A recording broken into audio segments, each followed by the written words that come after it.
Yes, we are live now. Hello friends, this is Imanshi and welcome to Let's Learn. सभी को good evening, नमस्कार, राम राम, सत श्री अकाल, अस्सलाम वालेकुम, what you feel connected with. Assertion and reason के हम क्वेश्चंस करेंगे। रुक जाओ ना एक मिनट, मैं अपनी बात कह लूँ फिर कर लेंगे, है ना। निशा को बहुत मजा आता है मेरा फ्लो खराब करने में। निशा लव्स टू डू इट, कोई बात नहीं, खैर। एनीवेज, तो असर्शन एंड रीजनिंग यानी कथन एवं कारक के क्वेश्चंस, जिसमें पोल आपको निशा जी के सौजन्य से मिलेगा। और ये क्वेश्चंस ऐसे क्वेश्चंस हैं जो पिछले 3 साल में जिनकी संख्या बढ़ी ही है, कम नहीं हुई। और ये अभी इस बात की ऑलमोस्ट श्योरिटी है, सीबीएसई के सिर्फ सीटेट सीबीएसई लेता है, तो सीबीएसई के अदर एग्जाम्स भी, जो इवन साइकोलॉजी से लेके जो 12th तक या अदर जो सब्जेक्ट्स हैं, उनमें भी वो लोग शीट्स में कुछ असर्शन और रीजनिंग के क्वेश्चंस देने लगे हैं। तो ये हटने वाले तो नहीं दिख रहे मुझे अभी, है ना। तो असर्शन एंड रीजन की अगर मैं बात करूं कि ये इंपॉर्टेंट क्वेश्चन है, मुश्किल लगते हैं हम सबको, लेकिन ये मुश्किल होते नहीं है। ये आज के सेशन के बाद होपफुली आपको समझ आ जाएगा, है ना। इसके लिए 2-3 चीजें चाहिए बस। अगर हम बात करें तो 4 क्वेश्चन आए थे पेपर 1 में, अभी सिर्फ सीडीपी की बात हो रही है, हिंदी इंग्लिश में भी 1-1, 2-2 क्वेश्चन आते ही हैं, ठीक।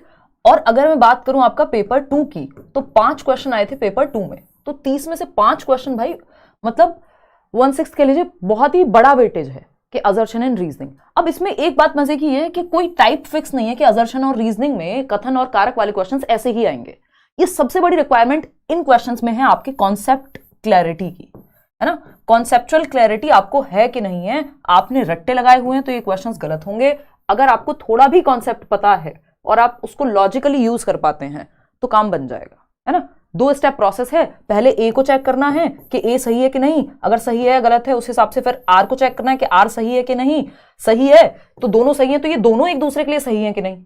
क्या ए जो स्टेटमेंट दिया है, जो दावा किया गया है, जो कथन है, उसका रीजन सही है या नहीं है। ऐसा हो सकता है ए भी सही हो अपनी जगह, आर भी सही हो अपनी जगह, दोनों एक दूसरे के लिए सही नहीं है, ब्रेकअप होगा ही होगा। पैचअप कब होगा? दोनों ट्रू कब होंगे? जब ए आर के लिए भी सही है और अपने आप में भी सही है, ठीक है ना। ये मैंने ऑब्जर्व किया है। इतने सारे क्वेश्चंस, आज 50 क्वेश्चंस हैं इस तरह के, तो ऑलमोस्ट सभी तरह के क्वेश्चंस की असर्शन और रीजनिंग वाले आपकी प्रैक्टिस हो जाएगी।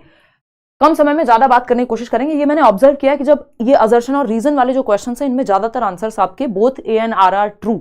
हालांकि इस तरह की चीजें मैं कभी प्रमोट नहीं करती कि आप एक काम करो, रट्टे लगा लो, सोच लो, है ना, कि ज्यादा लंबा वाला आंसर जो है वो सही होगा। ये सब धरे रह जाते हैं। इवन जो कीवर्ड्स हैं, कई लोग कीवर्ड्स के रट्टे लगा लेते हैं, वो भी कई बार ऐसे के ऐसे ही रखे हुए रह जाते हैं अगर आप क्वेश्चन को ठीक से पढ़ के नहीं समझ पाए हैं तो। लेकिन असर्शन और रीजन का जो, जैसे हम कहते हैं ऑल ऑफ द अबव के चांसेस ज्यादा होते हैं सही होने के नन ऑफ द अबव से। तो नन ऑफ द अबव आप तब सेलेक्ट कीजिए जब आप श्योर हैं। ऑल ऑफ द अबव जब आप 3 ऑप्शन में से एक में भी अनश्योर हैं, तब भी आप ऑल ऑफ द अबव के साथ जा सकते हैं।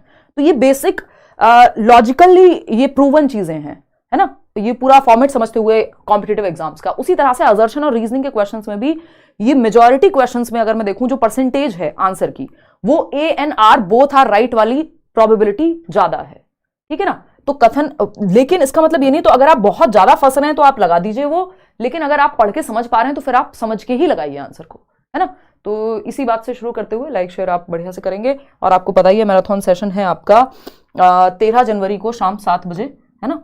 सैटरडे को हम लोग मिल रहे हैं। कंप्लीट सेशन होगा, बहुत कम समय में, बिल्कुल काम की बातें, जीरो कंफ्यूजन, है ना। 13 जनवरी 2024, अभी 23 लिखने वाली थी मैं। सैटरडे यहीं लेट्स लर्न पे 3 या 4 घंटे, मेरी कोशिश रहेगी कम समय में पूरी बात, 30 के 30 नंबर आपको एक जगह मिल जाए। 7 PM 7 बजे से पहली बार मैराथन का टाइम चेंज करें, और शायद ये लास्ट मैराथन भी हो, क्योंकि लास्ट जो मैराथन हुई थी वो हुई थी 1 साल पहले, अभी हो रही है, और जब सिलेबस चेंज होगा या चीजें होंगी तब करेंगे, है ना। बहुत पढ़ाया है यूट्यूब पे। चलिए आते हैं, खैर, असर्शन और रीजनिंग यानी कथन एवं कारक वाले क्वेश्चंस करते हैं। कठिन माना जाता है इनको, इसलिए कठिन लिखवाया है, अदरवाइज ये उतने कठिन है नहीं अगर आपकी पढ़ के समझने की क्षमता डेवलप हो चुकी है तो, अगर आपने प्रैक्टिस थोड़ी ठीक से कर ली है तो। ये क्वेश्चंस 50 के 50 विद आंसर्स आपको टेलीग्राम चैनल पे मिल जाएंगे, जिसपे आप लोग 9 लाख से अधिक जुड़ चुके हैं, है ना। अच्छा लगता है इस तरह के नंबर्स जो है कई बार आपकी सौजन्य से देखने को मिलते हैं। तो लेट्स लर्न स्क्वाड आप सर्च कर लीजिएगा। लाइक शेयर सब्सक्राइब आप कर चुके होंगे या कर लेंगे। फर्स्ट क्वेश्चन देखते हैं अब, है ना।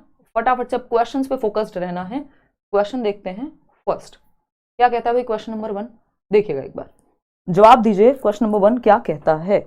एक कथन है और कारक है। अभी मैं आपको पोल दे रही हूं, 1 मिनट आप मेरे को देना, ये लो, है ना, अब कर लो। चलो खैर, पोल मिलेगा आपको हर क्वेश्चन के साथ, और आपको अब 50 क्वेश्चन है, 50 मिनट का टारगेट रखते हैं, हालांकि क्योंकि ये बहुत भारी क्वेश्चंस नहीं होते, बस आपकी बेसिक अंडरस्टैंडिंग चेक कर रहे होते हैं या कॉन्सेप्ट आपने कितने अच्छे से सिलेबस पढ़ा है उसी से क्वेश्चंस निकल के आए हुए हैं। ठीक, समय थोड़ा ज्यादा लगेगा अगर आपने प्रैक्टिस नहीं की है, तो अगर प्रैक्टिस ठीक ठाक की हुई है तो इन क्वेश्चंस में समय भी फिर ज्यादा नहीं लगेगा। तो स्टार्ट करते हैं। लाइक शेयर सब्सक्राइब आप कर ही चुके होंगे मेरे ख्याल में। इंपॉर्टेंट रहेगा आज का सेशन, है ना, नो डाउट अबाउट दैट। चलिए फटाफट से शुरू करते हैं फिर, देखिएगा। बहुत बढ़िया। ए ऑप्शन कह रहे हैं 96% लोग। चलिए समझते हैं कहानी क्या है। देखिए, वही बात गलत भी हो सकती है और वही बात सही हो जाएगी, देखा जाएगा कि स्टेटमेंट के हिसाब से क्या पूछा है ना। देखते हैं असर्शन क्या है। यहां पे कथन है learning and development are related to each other, यानी ये अभिकथन है, स्टेटमेंट है कि अधिगम और विकास एक दूसरे से जुड़े हुए हैं। ये बात हम जानते हैं, हमने कॉन्सेप्ट्स पे प्रॉपर फोकस किया है, रट्टे नहीं लगाए हैं, तो हमें पता है ये बात कि भाई जो चाहे वो ग्रोथ हो, चाहे वो मैचुरेशन हो, चाहे वो लर्निंग हो, है ना, चाहे वो लर्निंग हो, तीनों ही क्या है, डेवलपमेंटल प्रोसेसेस हैं, विकासात्मक प्रक्रियाएं हैं। क्या है, विकासात्मक प्रक्रियाएं हैं, डेवलपमेंट से जुड़ी हुई प्रक्रियाएं हैं, डेवलपमेंटल प्रोसेसेस हैं। ठीक है, डेवलपमेंटल प्रोसेसेस हैं। ठीक, मैचुरेशन क्या होता है, जेनेटिकली आपके अंदर क्षमताएं आ रही हैं, है ना। अगर एक एज में सर्टेन आपके दांत निकलते हैं, एक एज में दाढ़ी मूछ आती है लड़कों की, लड़कियों में दूसरे परिवर्तन, ये मैचुरेशन की वजह से हो रहे हैं। ग्रोथ आपकी हाइट, वेट, शेप, साइज का बदलना। लर्निंग जो आप एफर्ट और प्रैक्टिस करके कुछ सीख रहे हैं, चाहे वो साइकिल चलाना हो, चाहे वो लैंग्वेज हो, ठीक है ना। तो ये डेवलपमेंटल प्रोसेसेस हैं और एक दूसरे से जुड़ी हुई हैं। बिल्कुल सही बात है, ट्रू है ये बात, इसमें कोई भी डाउट नहीं होना चाहिए। ये तो सही है। फिर रीजन को चेक करेंगे, सेकेंड स्टेप अपना, learning creates new conditions for development, यानी अधिगम और विकास एक दूसरे से जुड़े हुए हैं और जो लर्निंग है, अधिगम है, वो विकास के लिए नई स्थितियां सृजित करती है। क्या ये बात सही है? तो ये बात सही भी है और ये बात गलत भी है। अगर यहां प्याजे लिखा होता तो ये बात क्या हो जाती, गलत हो जाती। अगर यहाँ वाइगॉस्की लिखा होता तो यही बात सही हो जाती। यहां दोनों ही नहीं लिखे हैं, तो आपको इस स्टेटमेंट के हिसाब से जाना है और अपनी ओवरऑल अंडरस्टैंडिंग के हिसाब से जाना है कि हमने कॉन्सेप्ट में क्या पढ़ा है। हमने कॉन्सेप्ट में पढ़ा है चाहे वो लर्निंग हो, ग्रोथ हो या मैचुरेशन हो, यानी वृद्धि, अधिगम और परिपक्वता तीनों ही विकासात्मक यानी डेवलपमेंटल प्रोसेसेस हैं, यानी आपस में जुड़ी हुई हैं। ये बात हमने बेसिक कॉन्सेप्ट पढ़ा हुआ है। अब लर्निंग, इसमें एक्स्ट्रा दिमाग नहीं लगाना, इसमें जो पूछा है उसी हिसाब से चलना है। अगर प्याजे लिखा होता तो प्याजे तो कहते हैं भाई लर्निंग से डेवलपमेंट नहीं, डेवलपमेंट से लर्निंग होती है, वो क्वेश्चन भी आएगा आगे। तो learning creates new conditions for development. अब इन्होंने कह दिया दोनों इंटर रिलेटेड है और लर्निंग जो है नई स्थितियां सृजित करती है डेवलपमेंट के लिए, विकास के लिए। विकास जिसमें बहुत सारी चीजें ऑटोमेटिक भी हो रही हैं एज के साथ, है ना। तो लर्निंग, मान लीजिए आपने लैंग्वेज सीखी, इंग्लिश सीखी, है ना, इंग्लिश सीखी। अब आपने इंग्लिश सीखी, इसकी वजह से अब आप इंग्लिश का लिटरेचर पढ़ पाएंगे, इंग्लिश बोलने वाले लोगों से बात कर पाएंगे, इंग्लिश की मूवीज देख पाएंगे। तो आपका डेवलपमेंट नहीं होगा क्या ये सब करके? आपकी ओवरऑल समझ, आपका संज्ञानात्मक विकास वो भी तो बेहतर होगा। फिर ऐसे ही बहुत सारी अदर चीजें हैं कि जब आप लर्निंग करते हैं तो उससे डेवलपमेंट होता है और डेवलपमेंट से लर्निंग होती है, यानी दोनों इंटर रिलेटेड है। तो कई जो लर्निंग है वो हमारे लिए नए अवसर खोलती है जिससे हम बेहतर विकास हमारा हो सके। इस बात में कोई भी दोराहे नहीं है। जब प्याजे की बात होगी तो लर्निंग LD होगा और वाइगॉस्की की बात होगी तो DL होगा। वो कहेंगे, उल्टा लिख दिया है मैंने, अगर प्याजे की बात होगी तो वो कहेंगे डेवलपमेंट से लर्निंग होती है, DL। वाइगॉस्की की बात होगी तो LD हो जाएगा, ये कहेंगे लर्निंग जो आप एनवायरमेंट से सीख के कर रहे हैं, सोशल इंटरेक्शन से कर रहे हैं, उससे आपका संज्ञानात्मक विकास होगा। वहीं प्याजे कह रहे हैं जो संज्ञानात्मक विकास है एज के साथ स्टेजेस में हो रहा है, उससे लर्निंग होगी। तो ये तीन अलग अलग कॉन्सेप्ट हो गए कि एक तो ये इंटर रिलेटेड है, दूसरा जो लर्निंग है वो नई अपॉर्चुनिटीज क्रिएट करती है, नए अवसर प्रदान करती है हमारे डेवलपमेंट के लिए। जैसे कि जब आपने नई भाषा सीखी तो आपका विकास भी तो होगा, उसके लिए नए अवसर खुले। अगर आप कुछ नया सीखते ही नहीं, मान लीजिए आपने कोडिंग सीखी, अगर आप सीखते ही नहीं तो विकास भी नहीं होता। तो ये आपस में जुड़ी हुई चीजें, डिपेंड करेगा कैसे पूछा गया है क्वेश्चन में। ठीक है, तो एक बात सही और गलत दोनों हो सकती है, क्वेश्चन पर डिपेंड करेगा कैसे पूछा है। अधिगम और विकास एक दूसरे से जुड़े हुए हैं, हाँ जी जुड़े हुए हैं। कारण क्या है, अधिगम विकास के लिए नई स्थितियां सृजित करता है। जब आप नई चीजें सीखते हैं तो आपका विकास भी तो होता है, ओवरऑल डेवलपमेंट, है ना। जब आप भाषा भी आपने सीखी है तो उस भाषा का आप इस्तेमाल करेंगे, उससे आपकी समझ बेहतर होगी, है ना। तो ये क्या हुआ, A और R both are true and R is the correct explanation of A। भाई A भी सही है, R भी सही है, और R इसी के बारे में बात कर रहा है जो A में कहा गया है। ये बहुत जरूरी है, थर्ड स्टेप, कि क्या R A के बारे में बात भी कर रहा है या ऐसे ही है बात, ठीक है ना। तो दोनों ट्रू हैं बट R करेक्ट एक्सप्लेनेशन नहीं है, नहीं, प्रॉपर करेक्ट एक्सप्लेनेशन है। तो ये तो सही नहीं हो सकता, A ट्रू है बट R नहीं, नहीं भाई दोनों सही है। तो बात खत्म हो गई। आगे बढ़ते हैं क्वेश्चन नंबर 2 पर। क्वेश्चन नंबर 2 क्या है, क्या हुआ? क्वेश्चन नंबर 2 क्या हो गया निशा, आज क्या हो गया है? बीमारी, बुखार, कुछ खा पी के तो नहीं आई हो? क्या कह रही थी? पकौड़े बने घर पे भांग के? क्या कह रही? नहीं, ऐसा कुछ नहीं कह रही थी पकौड़े बने, बट उसमें मुझे लगता है कुछ तो मिल गया होगा शायद, तो गड़बड़ हो गई होगी। कोई बात नहीं, नशा होता है, ठीक है, इट्स फाइन। चल तो रहा था ये, कोई बात नहीं। अच्छा 1 मिनट रुको यार, उधर सर की क्लास भी ऑफ नहीं हुई है, 1 मिनट रुको, अभी कंटिन्यू करेंगे, इतने आप जवाब दो। नेक्स्ट क्वेश्चन पे आ गए ना हम? हाँ, तो पोल आपके सामने अभी आ रहा है, बस 1 सेकेंड रुको, इतने आप जवाब दो। निशा ने आज कसम खाई है कि तुम्हें क्लास लेने नहीं दूंगी, जाने नहीं देंगे तुम्हें, है? कोई बात नहीं निशा। देखिए फटाफट से आप पोल में जवाब दीजिएगा। हाँ देखते हैं फटाफट से। कोई कह रहा है इतना कलरफुल क्लास, कलरफुल, हाँ यार ये कलर मुझे देखने में अच्छा लगा था, बट ये कैमरा में इतना चमकता है ना। देखिए हाँ बिल्कुल बिल्कुल, मैच्योरिटी से अधिगम हो रहा है विवेक, अभी आएगा, अभी आएगा, डोंट वरी। अभी वो प्याजे और वाइगोस्की वाला क्वेश्चन अलग से आएगा, तब मैं वो बताऊंगी। देखिएगा फटाफट से क्या कहा गया है। असर्शन यानी कथन है और रीजन है इसका। कथन क्या है? सरला a 6-year-old cannot do tasks of conservation and seriation। सरला एक बच्ची है 6 साल की जो संरक्षण और क्रमांकन के कार्य नहीं कर सकती। कंजर्वेशन और सीरिएशन यानी असेंडिंग डिसेंडिंग ऑर्डर में लगाना, घटते बढ़ते क्रम में उसे दिक्कत होती है लगाने में चीजों को। कंजर्वेशन क्या है कि बड़े बर्तन से यानी चौड़े बर्तन से लंबे बर्तन में आप अगर कुछ ट्रांसफर कर रहे हैं तो उससे कोई चेंज नहीं होता, यानी शेप और साइज के बदलने से वॉल्यूम या क्वांटिटी में चेंज नहीं आता। 6 वर्ष की है तो उसको ये कर नहीं पाती कंजर्वेशन, क्योंकि कंजर्वेशन सीसीएस कहां आता है? कंजर्वेशन, क्लासिफिकेशन और सीरिएशन ये होता है आपका कॉन्क्रीट ऑपरेशनल स्टेज में। कॉन्क्रीट ऑपरेशनल स्टेज 7 से 11 वर्ष, और बच्चा है किसमें? प्री ऑपरेशनल में, प्याजे के हिसाब से 6 वर्ष का बच्चा है। रीजन क्या है? Children in pre concrete stage यानी pre operational stage, concrete stage से पहले वाली, have difficulties in considering multiple aspects of a situation, यानी सारे पक्ष देखने में समस्या होती है जब बच्चे प्री कॉन्क्रीट स्टेज या प्री ऑपरेशनल स्टेज या पूर्व क्रियात्मक अवस्था में या संक्रियात्मक अवस्था में होते हैं। बात सही है, कंजर्वेशन अचीव नहीं हुआ होता। ये रीजन सही दिया है इस चीज के बारे में, तो दोनों ही बातें सही हैं भाई। Both A and R are true and R is the correct explanation of A, यानी ए भी सही है कि वो नहीं कर पाएगी क्योंकि 6 साल की है, और रीजन क्या दिया है इसका कि प्री कॉन्क्रीट स्टेज में मल्टीपल एस्पेक्ट यानी डिसेंटर करने में, विकेंद्रीकरण में दिक्कत आती है, सारे पहलू नहीं देख पाती। तो A is the right answer. अब इसको आपको टेस्ट की तरह लेना है, स्पीड बढ़ाएंगे थोड़ी सी क्योंकि एक बेसिक समझ हमारी बन जाएगी 4-5 क्वेश्चंस में। क्वेश्चन नंबर 3 देखिएगा, अगेन कथन है। क्या है कथन? In middle school teachers should encourage boys to study mathematics and sciences rather than languages, यानी कथन है कि माध्यमिक स्कूल में 6ठी से 8वीं की बात हो रही है, शिक्षकों को लड़कों को भाषा पढ़ने के बजाय गणित व विज्ञान के विषयों को पढ़ने के लिए प्रोत्साहित करना चाहिए। कि भाई लड़के हो, तुम्हें तो मैथ्स पढ़ना है, तुम ह्यूमैनिटीज क्यों ले रहे हो, तुम्हें तो साइंस साइड लेनी चाहिए, है ना, इस तरह की बातें होती हैं। तो हम क्या एनकरेज कर रहे हैं? मैथमेटिक्स और साइंसेस पढ़ने के लिए बॉयज को कह रहे हैं हम, बजाय की भाषा के। तो ये बात गलत है, जेंडर स्टीरियोटाइप, लिंग रूढ़िबद्धता को दर्शाती है ये बात, ठीक, तो ये तो फॉल्स है, गलत बात है। फिर भी ऐसा हो सकता है कि ये सही हो, डिपेंड करेगा पूछा क्या है, रीजन में क्या दिया है इसके, तो रीजन पढ़ना बहुत जरूरी है। रीजन क्या दिया है इसका? बॉयज डू नॉट, क्योंकि सही है समाज के पर्सपेक्टिव में हो सकती है, जैसे इस बार वो आया था कि गर्ल्स प्लेइंग विद डॉल, और ये वो एक क्वेश्चन वो है, बहुत अच्छा क्वेश्चन है, आगे करेंगे। Boys do not have the inherent abilities to study language, ये बात गलत है कि उनको इसलिए गणित और साइंस पढ़ने के लिए कहा जा रहा है क्योंकि उनमें क्षमता नहीं होती लैंग्वेज पढ़ने की। दोनों ही बातें गलत हैं, तो both A and R are false. ये सबसे आसान होता है क्योंकि इसमें आपको रीजन की पड़ी ही नहीं है, क्योंकि दोनों ही बातें गलत हो गई, सिंपल बात। तो 4th ऑप्शन जो कि 78% लोग सही दे भी रहे हैं। आगे बढ़ेंगे, क्वेश्चन नंबर 4। क्वेश्चन नंबर 4 क्या है भाई? देखिएगा एक बार, क्वेश्चन नंबर 4 क्या है? असर्शन यानी कथन और इसका रीजन। कथन क्या है?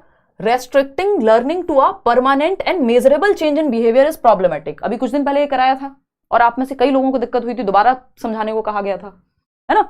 तो इसको टेस्ट की तरह लेना। अधिगम को केवल सीखने में स्थायी व मापा जा सकने वाला बदलाव देखना समस्यात्मक बात है। बिल्कुल सही बात है ये कहना कि लर्निंग की एक बहुत ही प्रचलित यानी फेमस डेफिनेशन है, पॉपुलर डेफिनेशन है कि learning is relatively permanent change in behaviour, यानी व्यवहार में लगभग स्थायी परिवर्तन को हम अधिगम कहते हैं। ये व्यवहारवाद की यानी बिहेवियरिस्टिक पॉइंट ऑफ व्यू की डेफिनेशन है।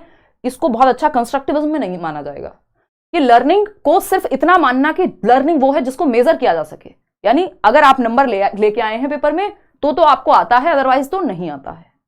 हो सकता है बच्चे को एग्जाम एंग्जाइटी हो सकता है अदर समस्याएं हो, है ना, हो सकता है उसने सीखा हो, उसका मन ना हो बताने का आपको। तो learning permanent change, permanent and measurable change कि जिसको प्रॉपर सही से ही मापा जा सकता है। भाई ऐसे सारे चेंज नहीं होते ना जिसका मापन संभव हो। तो लर्निंग सिर्फ मापने योग्य होती है, ये कहना प्रॉब्लमेटिक है। ऐसा इन्होंने कहा है कि ये जो बात है ये प्रॉब्लमेटिक है। हाँ ये बात सही है, बिल्कुल प्रॉब्लमेटिक है। इसका रीजन क्या दिया है? Learning is a complex activity that includes processes that take place internally. भाई लर्निंग सीखना एक जटिल प्रक्रिया है, ग्रेजुअली धीरे धीरे होता है। इसमें आंतरिक रूप से होने वाली प्रक्रियाएं भी शामिल हैं। ऐसा नहीं है जो आपको एक्सटर्नली बाहर मेजरेबल मापन योग्य दिख रहा है वही लर्निंग है। हो सकता है बच्चे की समझ में परिवर्तन आ गया हो, अभी उसे प्रदर्शित करना ना आता हो, व्यक्त करना ना आता हो, सारी चीजें आप नहीं माप सकते। हो सकता है उस दिन बुखार हो उसे, हो सकता है कोई घटना घटी हो, नहीं आप जब टेस्ट देने गया तो मेजर नहीं कर पाए, वो उसमें नहीं लिख के आया सही से। तो ANRR राइट होता नहीं है। जब छोटी क्लासेस में कुछ बच्चे होते हैं वो अपने मूड से काम करते हैं, उनको आता था घर पे आके किसी दिन बता देंगे मम्मी को, मम्मी आज मेरा मन नहीं था, टीचर मेरी डांट लगा दी, फिर मैंने क्वेश्चन सही नहीं किया, मैंने लिखा ही नहीं कुछ, मेरा मन नहीं था। अब उसको आता है बच्चे को तो, लेकिन टीचर क्या कहेंगे कि भैया टीचर को तो अगले दिन नंबर कितने देने हैं? 0, कि भाई तुमने लिखा नहीं तो तुम्हें आता नहीं है, सिंपल बात है। तो लर्निंग सिर्फ वहीं तक सीमित नहीं है, वो एक हिस्सा है लर्निंग का। दे चुकी हूं एहसान कंप्लीट नोट्स, एक बार पढ़ लो उनको, ठीक है ना। तो both A and R are true and R is the correct explanation of A। बात तो सही है। आगे बढ़ेंगे नेक्स्ट क्वेश्चन पे। नेक्स्ट क्वेश्चन क्या है? क्वेश्चन नंबर है 5। क्या कहता है भाई क्वेश्चन नंबर 5? देखिए फटाफट से, स्पीड बढ़ाएं थोड़ी सी, इसको आप टेस्ट की तरह मान के चलेंगे। अगर हम बात करते हैं क्वेश्चन नंबर 5 की, read the following statements and choose the correct option. Assertion, interaction with more knowledgeable others such as teachers and peers can provide the necessary support and guidance to help learners develop their understanding and skills। यानी यदि बच्चा more knowledgeable other, MKO जो Vygotsky की theory में जिसकी बात हुई है, शिक्षक और साथियों जैसे अधिक जानकार लोगों के साथ बातचीत करता है तो उसकी समझ और कौशल वो सीखता है अपने से ज्यादा जानने वाले लोगों के साथ बैठ करके या डिस्कस करके या साथ में रह करके। बात तो सही है, ट्रू। वाइगोस्की भी यही कह रहे हैं, ट्रू। आपको कॉन्सेप्ट सारे लगा देने हैं। रीजन क्या है? सोशल इंटरेक्शन इज अ की component of learning and development, जो कि वाइगोस्की कहते हैं कि जो सोशल इंटरेक्शन है, जो सोशली बातचीत है, सामाजिक अंतःक्रिया है, उससे लर्निंग बेहतर होती है, वो जरूरी है। तो A and R are true and R is the correct explanation of A। इसमें कुछ क्वेश्चन बहुत अच्छे मिलेंगे आपको। अगर आपको ये क्वेश्चंस आसान लगने लगे इसका मतलब आपने इनफ प्रैक्टिस की है। क्वेश्चन नंबर 6 देखिएगा। असर्शन क्या है? At a very early age girls in most cultures across the world choose dolls as toys while boys prefer to play with cars. यानी बहुत कम उम्र में दुनिया भर में अधिकांश संस्कृतियों में लड़कियां गुड़िया को खिलौने के रूप में चुनती हैं, जबकि लड़के कारों के साथ खेलना पसंद करते हैं। कि भाई लड़का है तो उसका शौक क्या होगा? कार से खेलना, लड़की है तो गुड़िया। छोटी उम्र से ही बात शुरू हो जाती है। ये जब मैंने पहली बार पढ़ा था तो इसका इंटरप्रिटेशन गलत आया था दिमाग में, क्योंकि पूरा नहीं ठीक से पढ़ा। अगर दोनों को साथ में नहीं पढ़ेंगे तो गड़बड़ होगी इसमें, है ना। तो ये बात हम पूरी तरह से गलत नहीं कह सकते। ऐसा होने का जो रीजन है, ऐसा होता है, ये चीज बदलेगी समय के साथ। इसका जो रीजन है इसके पीछे, वो रीजन है कि हमने कल्चरली ऐसे ही पेश किया है। हम लड़कियों के लिए खिलौने भी वही लाते रहे हैं स्टीरियोटाइपिंग की वजह से। जो डॉल के खिलौने लड़की के लिए ज्यादा लाए जाएंगे। कोई रिश्तेदार भी आएगा तो वो कहेगा अच्छा अच्छा पिंक कलर की डॉल लेके चलते हैं, उनकी बेटी है, अच्छा बेटे के लिए कार लेके चलते हैं। तो जब ऐसा होता रहेगा सालों साल लगातार, तो क्या होगा? अपने आप ही प्रेफरेंस जो है बच्चा वही चूज करेगा जो उसको दिया जाता है। ज्यादा संभावना है ना। बाकी का लेवल पे सारे टीचर्स के क्वेश्चन सॉल्व हो जाते हैं अप्रोक्स 80 to 90% पेपर में। कोई दिक्कत आएगी क्या? डर लग रहा है आपकी क्लास में? हाँ तो क्या दिक्कत है सनोवर? बहुत बढ़िया बात है, तो कोई दिक्कत नहीं है। देखिए प्रीवियस ईयर क्वेश्चंस अगर किसी से सॉल्व हो रहे हैं इसका मतलब वो सही जगह पे जा रहा है, सही तरीके से एनालाइज करके कर रहा है। देखिए इसका रीजन क्या है। अब ठीक है, ये बात सही है कि गलत हमने मान लिया, पता नहीं क्या है। रीजन पढ़ते हैं इसका। Children organise information about what is considered appropriate for a boy और a girl on the basis of what a particular culture expects and behave accordingly.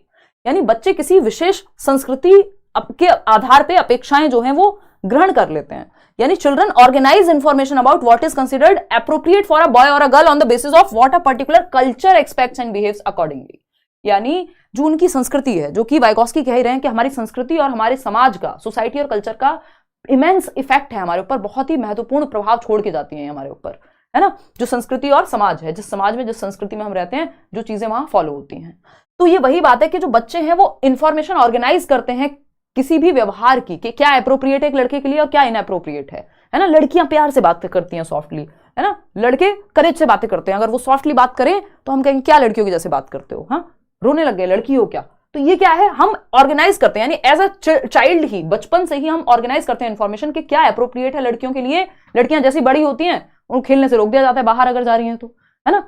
तो ये क्या हुआ, उन्होंने ऑर्गेनाइज दिमाग में ऑर्गेनाइज कर लिया इन्फॉर्मेशन के कल्चर से अपने, तो उसी आधार पर फिर वो प्रेफर करती हैं कि लड़कियां हैं तो डॉल्स, लड़के हैं तो कार। इसका रीजन ये है, अदरवाइज सिर्फ इतना पढ़ के स्टीरियोटाइप को ही दर्शाता है और ये है भी स्टीरियोटाइप, लेकिन इसका रीजन ये है और ऐसा होने का कारण ये है, यानी दोनों बातें सही हैं, both A and R are true and R is the correct explanation of A. ऐसा इसलिए है क्योंकि हम अपनी संस्कृति से ऑर्गेनाइज कर देते हैं इंफॉर्मेशन, ये कड़वी सच्चाई है। क्वेश्चन नंबर 7 देखिएगा, फटाफट से जवाब देंगे। क्या है क्वेश्चन नंबर 7? असर्शन है यानी कथन। क्या है? To facilitate critical thinking among learners teachers should expose them to diverse situations and differing perspectives. यानी शिक्षार्थियों के बीच समालोचनात्मक चिंतन को सुगम बनाने के लिए शिक्षकों को उन्हें विविध परिस्थितियों और विभिन्न दृष्टिकोणों से अवगत कराना चाहिए। क्रिटिकल थिंकिंग बेहतर करानी है तो मल्टीपल एस्पेक्ट्स में बच्चों को मौका देना पड़ेगा। बात तो सही है, ट्रू। रीजन क्या है इसका? Students learn and enrich their abilities to think critically. Critical thinking क्या होती है कि बच्चा सारे पहलू देखे किसी चीज के, फैक्ट्स देखे, एविडेंस देखे, जस्ट मान ना ले कि जो किसी ने कह दिया वही सही है। तो ये बात भी सही है कि वो क्रिएटिवली सोच पाएंगे, है ना। Engage in conversations across differences. जब वो अलग अलग तरह की कन्वर्सेशन में, बातचीत में डिस्कस करते हैं, डिबेट करते हैं, तो उनकी क्रिटिकल थिंकिंग यानी वो सारे पहलुओं को देख के एक सही कंक्लूजन पे आ पाते हैं। तो दोनों बातें सही हैं, कोई दिक्कत इसमें नहीं है। आगे बढ़ते हैं, क्वेश्चन नंबर 8 देखिएगा। क्या कहता है क्वेश्चन नंबर 8? पियाजे और वाइगोस्की का फेवरेट क्वेश्चन आपके सामने है। क्या है? असर्शन है जीन पियाजे एंड लेव Vygotsky differ in their perspective on the influence of language on cognitive development in children. बच्चों में संज्ञानात्मक विकास पर भाषा के प्रभाव व जीन पियाजे और लेव वाइगोस्की के दृष्टिकोण में भिन्नता है। यानी पियाजे कह रहे हैं लैंग्वेज जो है वो कॉग्निटिव डेवलपमेंट से आ रही है, और वाइगोस्की कह रहे हैं कि लैंग्वेज से कॉग्निटिव डेवलपमेंट हो रहा है। जो की बात अभी हमने की थी कि लैंग्वेज से डेवलपमेंट, कौन कह रहा है ये बात? वाइगोस्की। डेवलपमेंट से लैंग्वेज या लर्निंग, ये कौन कह रहे हैं? पियाजे। तो ये बात तो सही है कि वो डिफरेंट ओपिनियन रखते हैं किस पे? लैंग्वेज एंड थॉट पे। लैंग्वेज एंड थॉट पे दूसरा उनका जो ओपिनियन है वो एक और ये भी है कि वो पियाजे कहते हैं पहले थॉट आता है बाद में लैंग्वेज, और वाइगोस्की कह रहे हैं दोनों साथ साथ चलते हैं, बाद में जो है पैरेलली चलते हैं और बाद में मर्ज हो जाते हैं, तो डिफरेंट है। रीजन क्या दिया इसका? In discovery learning teacher provides opportunities and students derive information for themselves. यानी ये बात सही है कि जो डिस्कवरी लर्निंग है, खोज अधिगम है, उसमें शिक्षक अवसर प्रदान करेगा, बच्चे डिस्कवर करेंगे, जो भी इंफॉर्मेशन उनके पास होगी उसके आधार पे वो डिस्कवर करेंगे, खोज करेंगे, इसलिए खोज अधिगम कहते हैं। डिस्कवरी लर्निंग किसने बात की है? जेरोम ब्रूनर ने, है ना। तो ये दोनों बातें सही है, लेकिन ये एक दूसरे के लिए सही नहीं है। जीन पियाजे एंड लेव वाइगोस्की अलग अलग विचार रखते हैं लैंग्वेज एंड थॉट के ऊपर, ये थी एक बात जो कि सही है। इसका रीजन ये दिया है कि डिस्कवरी लर्निंग में टीचर अपॉर्चुनिटीज देगा और बच्चा जो है इंफॉर्मेशन ड्राइव करेगा। बात पियाजे वाइगोस्की की हो रही थी और ये बात कहीं से भी कनेक्टेड ही नहीं है ना। ये डिफरेंस के बारे में कोई बात ही नहीं कर रही। तो अब आपने तो सही जवाब दे रहे हैं आप में से कई सारे लोग, both A and R are true, but R is not the correct explanation of A. भाई ए भी सही है, आर भी सही है, लेकिन आर ए के बारे में बात नहीं करता, तो R is not the correct explanation of A, यानी आर ए की सही व्याख्या नहीं करता। तर्क जो है अपने आप में तो सही है, बट ए के लिए सही नहीं है। चलिए खैर, क्वेश्चन नंबर 9 देखिएगा। क्वेश्चन नंबर 9 क्या कहता है भाई? क्वेश्चन नंबर 9 कहता है, असर्शन है, देखते हैं फटाफट से। Teachers should work hard to break down students stereotypes of particular ethnic groups. यानी शिक्षकों को विद्यार्थियों में विशेष जातीय समूहों के बारे में रूढ़िवादिता को तोड़ने के लिए कड़ी मेहनत करनी चाहिए कि भाई बच्चे ये ना माने कि इस जाति का बच्चा, इस क्षेत्र का बच्चा, इस समूह का बच्चा, ये भाषा बोलने वाला बच्चा, अच्छा बिहार से आए हो, अरे तुम्हारे यहाँ तो ये होता है, तो इस तरह की चीजें ना रखे बच्चा दिमाग में, ये स्टीरियोटाइप्स ब्रेक हो, किसी को कम किसी को ज्यादा ना माने। तो ये बात ट्रू है, टीचर्स को भरसक प्रयास करना चाहिए कि बच्चे स्टीरियोटाइप क्या है? कोई भी चीज जो बन गई है क्योंकि होता आया है, तो स्टीरियोटाइप किसी भी क्षेत्र में कोई अच्छा नहीं होता, ठीक। तो ये बात तो सही है, इसको ब्रेक करने की कोशिश करनी है टीचर्स को। रीजन क्या है? A key educational objective is to enable students to engage in critical self reflection. यानी शिक्षा का एक प्रमुख उद्देश्य यह भी है कि विद्यार्थियों में समालोचनात्मक आत्मचिंतन के लिए प्रोत्साहन बढ़े। यानी मैं खुद के ही थॉट प्रोसेस को क्रिटिकली रिफ्लेक्ट कर पाऊं, सेल्फ रिफ्लेक्शन हो पाए क्रिटिकली कि मेरे में क्या कमियां हैं। भाई ऐसा तो नहीं जब मैं ये कह रही हूं किसी को तो इससे समस्या है। जैसे कई लोग क्रिटिकली क्या कर सकते हैं, इवैल्यूएट कर सकते हैं कि जी निशा को ऐसे कैसे कह दिया, है ना, दिल पे ले जाते हैं एकदम। तो वो क्रिटिकल सेल्फ रिफ्लेक्शन क्या हो सकता है कि आप अपने ही व्यवहार को झांक करके देख रहे हैं। तो एजुकेशन का क्या है, एक की ऑब्जेक्टिव है कि आप सोचते हैं यार मैंने कुछ गलत तो नहीं कहा इसको, तो ये क्या है, आप क्रिटिकली देख रहे हैं सारे एस्पेक्ट्स। फिर ओवर थिंकिंग में भी चले जाते हैं कई लोग इसके चक्कर में। तो both A and R are true and R is the correct explanation. इसी के बारे में तो है ये कि क्यों तोड़ने चाहिए स्टीरियोटाइप्स, क्योंकि शिक्षा का एक उद्देश्य है ये कि वो आत्म चिंतन कर सके बच्चा कि वो सही राह पे है या नहीं। चलिए खैर आगे बढ़ते हैं क्वेश्चन नंबर 10 पर। क्या कहता है क्वेश्चन नंबर 10, देखिएगा। क्वेश्चन नंबर 10 कहता है, असर्शन क्या है भाई, considerable variations exist in developmental rates among children, यानी विकासात्मक दर में भिन्नता पाई जाती है। रेट इज डिफरेंट, डेवलपमेंट में रेट में अंतर होता है, स्पीड यानी पेस में अंतर होता है, बट स्टेजेस सेम होती हैं। ये बात तो हमें पता है, सही बात है। Developmental differences are an inevitable result of complex interaction of genetic and experiential variations, यानी जो विकासात्मक अंतर है डेवलपमेंट में, अंतर का रीजन क्या है कि हमारी जो जेनेटिक और एक्सपीरियंशियल, जेनेटिक मतलब हेरिडिटी, हमारी आनुवंशिकता, और हमारा वातावरण जो कॉम्प्लेक्स अन्योन्य क्रिया करते हैं, अंतः क्रिया करते हैं, इंटरेक्ट करते हैं, उसकी वजह से इंडिविजुअल डिफरेंसेस होते हैं, इसलिए रेट में अंतर है। बात तो सही है,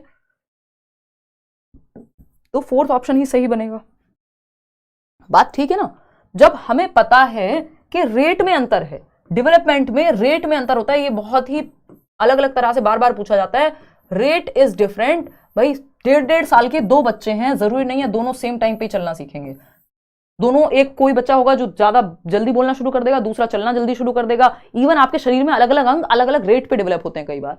तो जो विकास की दर है या पेस ऑफ डेवलपमेंट है या स्पीड ऑफ डेवलपमेंट है, वो भिन्न होती है, डिफरेंट होती है सेम एज में भी। जबकि जो ऑर्डर है डेवलपमेंट का कि बच्चा पहले इन्फेंट होगा, फिर चाइल्डहुड में जाएगा, फिर एडोलेसेंस में जाएगा, फिर एडल्टहुड में जाएगा। कोई बच्चा ऐसा देखा है जो पहले बूढ़ा हो गया हो बाद में बच्चा बना हो, है ना।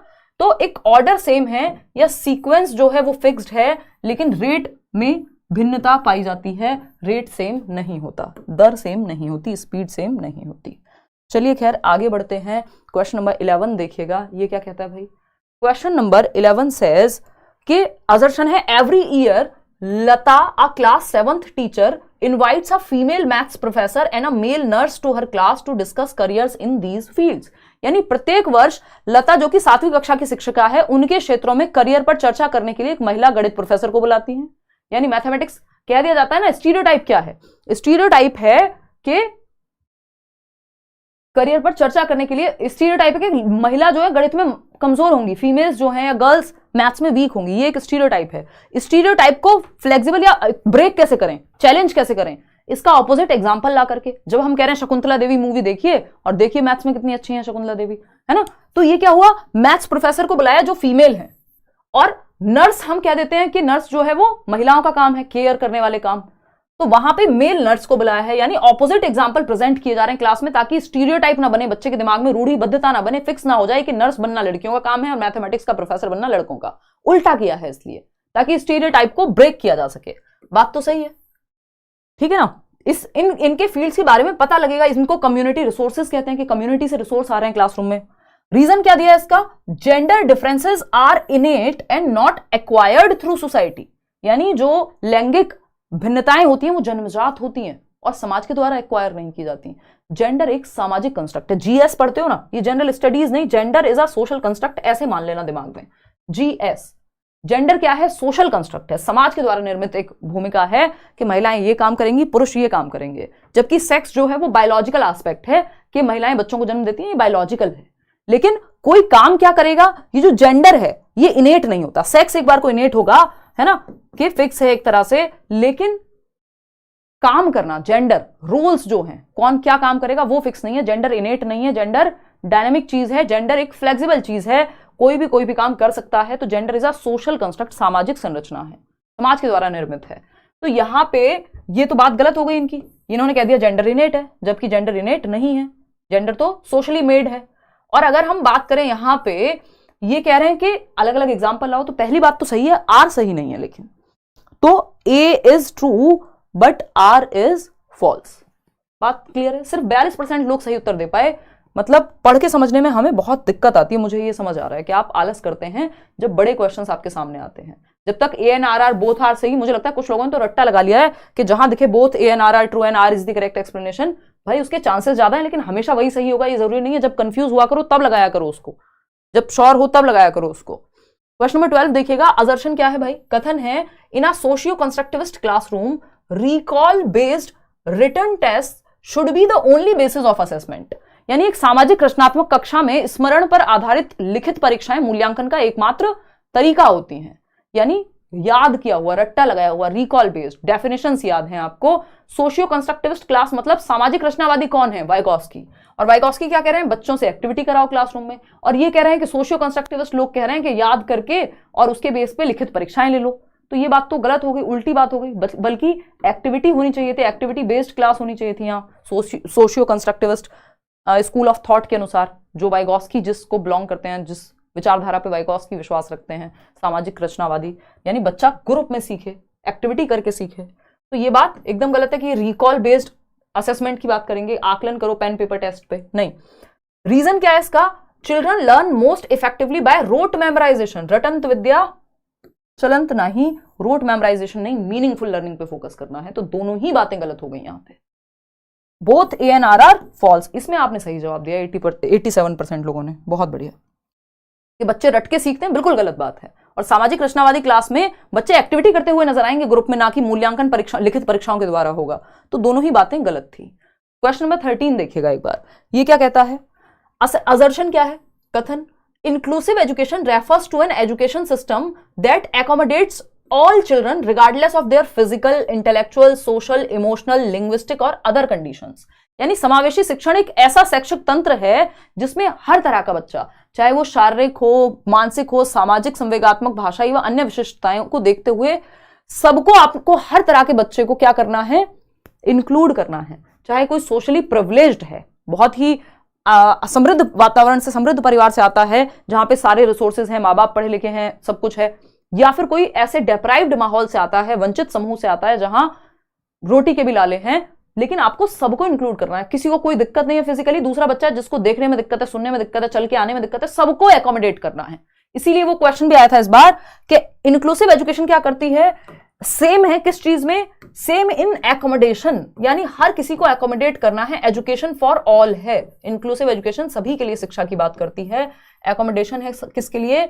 सभी के लिए, है ना। मॉडिफिकेशन डिफरेंट होगा, एकोमोडेट करना है सबको, इक्वली सबको इंक्लूड करना है, लेकिन मॉडिफिकेशन अलग अलग बच्चे के लिए। भाई जो हियरिंग इंपेयर्ड बच्चा है उसके लिए अलग तरह के संसाधन अपनाएंगे आप, जिसको चलने में दिक्कत है उसके लिए अलग, लेकिन एकोमोडेट तो सबको करना है, समायोजित तो सबको करना है।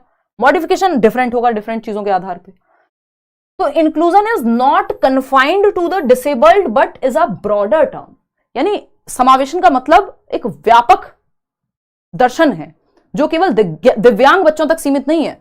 कि हम इंक्लूसिव एजुकेशन का मतलब क्या समझते हैं? डिसेबल्ड बच्चे होंगे, इसमें ऑटिज्म वाले बच्चे होंगे, ADHD होंगे, IQ जिनका कम है वो होंगे, नहीं। इंक्लूसिव का मतलब है गिफ्टेड बच्चा भी है, टैलेंटेड बच्चा भी है, एवरेज बच्चा भी है, किसी को कोई हियरिंग इंपेयर्ड, विजुअली इंपेयर्ड, सब सारे तरह के बच्चे हैं।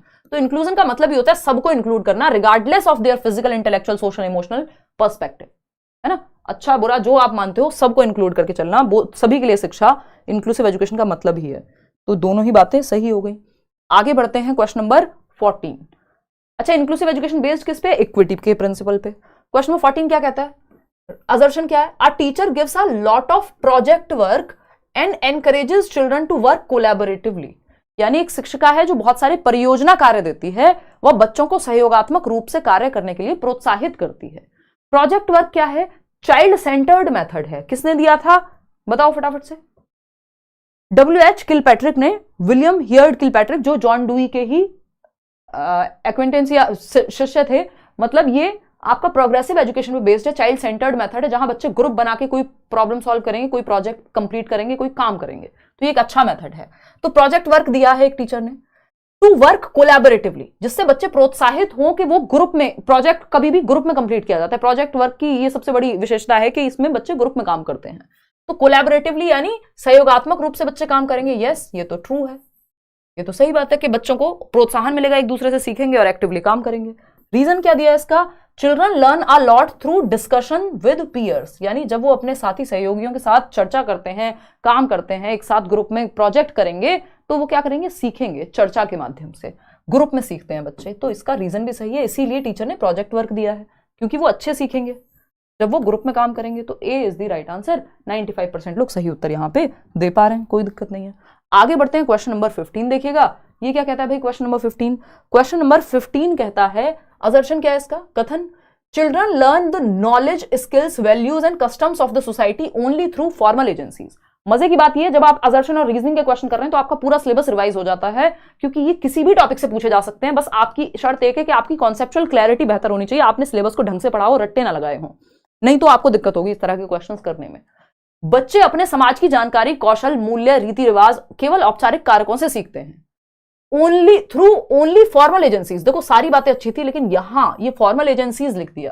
फॉर्मल क्या है? स्कूल हो सकता है, कहीं आप कोई ट्रेनिंग लेने जा रहे हैं, खाने पीने, बैठते कैसे हैं, उठते कैसे हैं, एटिकेट्स की, वो हो सकता है फॉर्मल, जहां प्रॉपर वो चीज सिखाई जा रही है। लेकिन जो समाज में जो ज्ञान है, स्किल है, कोई वैल्यू है सही और गलत की, क्या त्योहार मना रहे हैं, ये सब फॉर्मल से सीखते हैं या हम कहीं से भी सीख सकते हैं? इनफॉर्मल से भी सीख सकते हैं हम, ये रोड से भी सीख सकते हैं, हम अपने परिवार से भी सीख सकते हैं, दोस्तों से भी सीख सकते हैं। तो लर्निंग ऐसा नहीं है कि सिर्फ फॉर्मल एजेंसी से होती है, लर्निंग कहीं से भी होगी, फॉर्मल प्लस इनफॉर्मल कहीं से भी। तो सिर्फ फॉर्मल एजेंसी सिर्फ स्कूल से सीखेंगे नहीं, तो ये तो फॉल्स हो गया। इसका रीजन क्या दिया है? Socialisation is a simple and linear process. देखिए जो भी प्रोसेस है ना पूरे सिलेबस में, कोई भी ऐसी प्रोसेस नहीं है जो लीनियर हो और सिंपल हो। तो ये लीनियर वर्ड ही अपने आप में नेगेटिव है। लीनियर का मतलब है स्ट्रेट लाइन, ना तो लर्निंग स्ट्रेट लाइन में होती, ना डेवलपमेंट स्ट्रेट लाइन में होता, सब लीनियर नहीं है, कॉम्प्लेक्स है, आगे पीछे स्पाइरल में होते हैं, ग्रेजुअली होते हैं, over the period of time build होते हैं, है ना। तो लीनियर तो है ही नहीं, कॉम्प्लेक्स प्रोसेस है, जटिल है भाई। आपने आज ये चीजें सीखी, आज सही गलत ये है, कल को ये होगा, अलग अलग स्टेज में बच्चा अलग अलग चीजें सीख रहा होता है, तो दोनों ही गलत हैं। Fourth option is the right answer. 77% लोग सही उत्तर दे पा रहे हैं। क्वेश्चन नंबर 16 पे चलेंगे, फटाफट से जवाब दो। 30 सेकंड का समय है, स्पीड अब हम इंक्रीज करके चलेंगे। कोई बात नहीं, सब सॉल्व होगा। अभी तो हिंदी, इंग्लिश, सीडीपी तीनों का मैराथन लेना बाकी है, 1 साल बाद मैराथन हो रहा है, डोंट वरी, ठीक है ना। होंगे, सॉल्व भी होंगे, परेशान मत हो जाया करो, क्वेश्चन को समझने में फोकस करो, सॉल्व अपने आप होंगे, है ना। देखो फटाफट से आगे बढ़ेंगे, बहुत बढ़िया।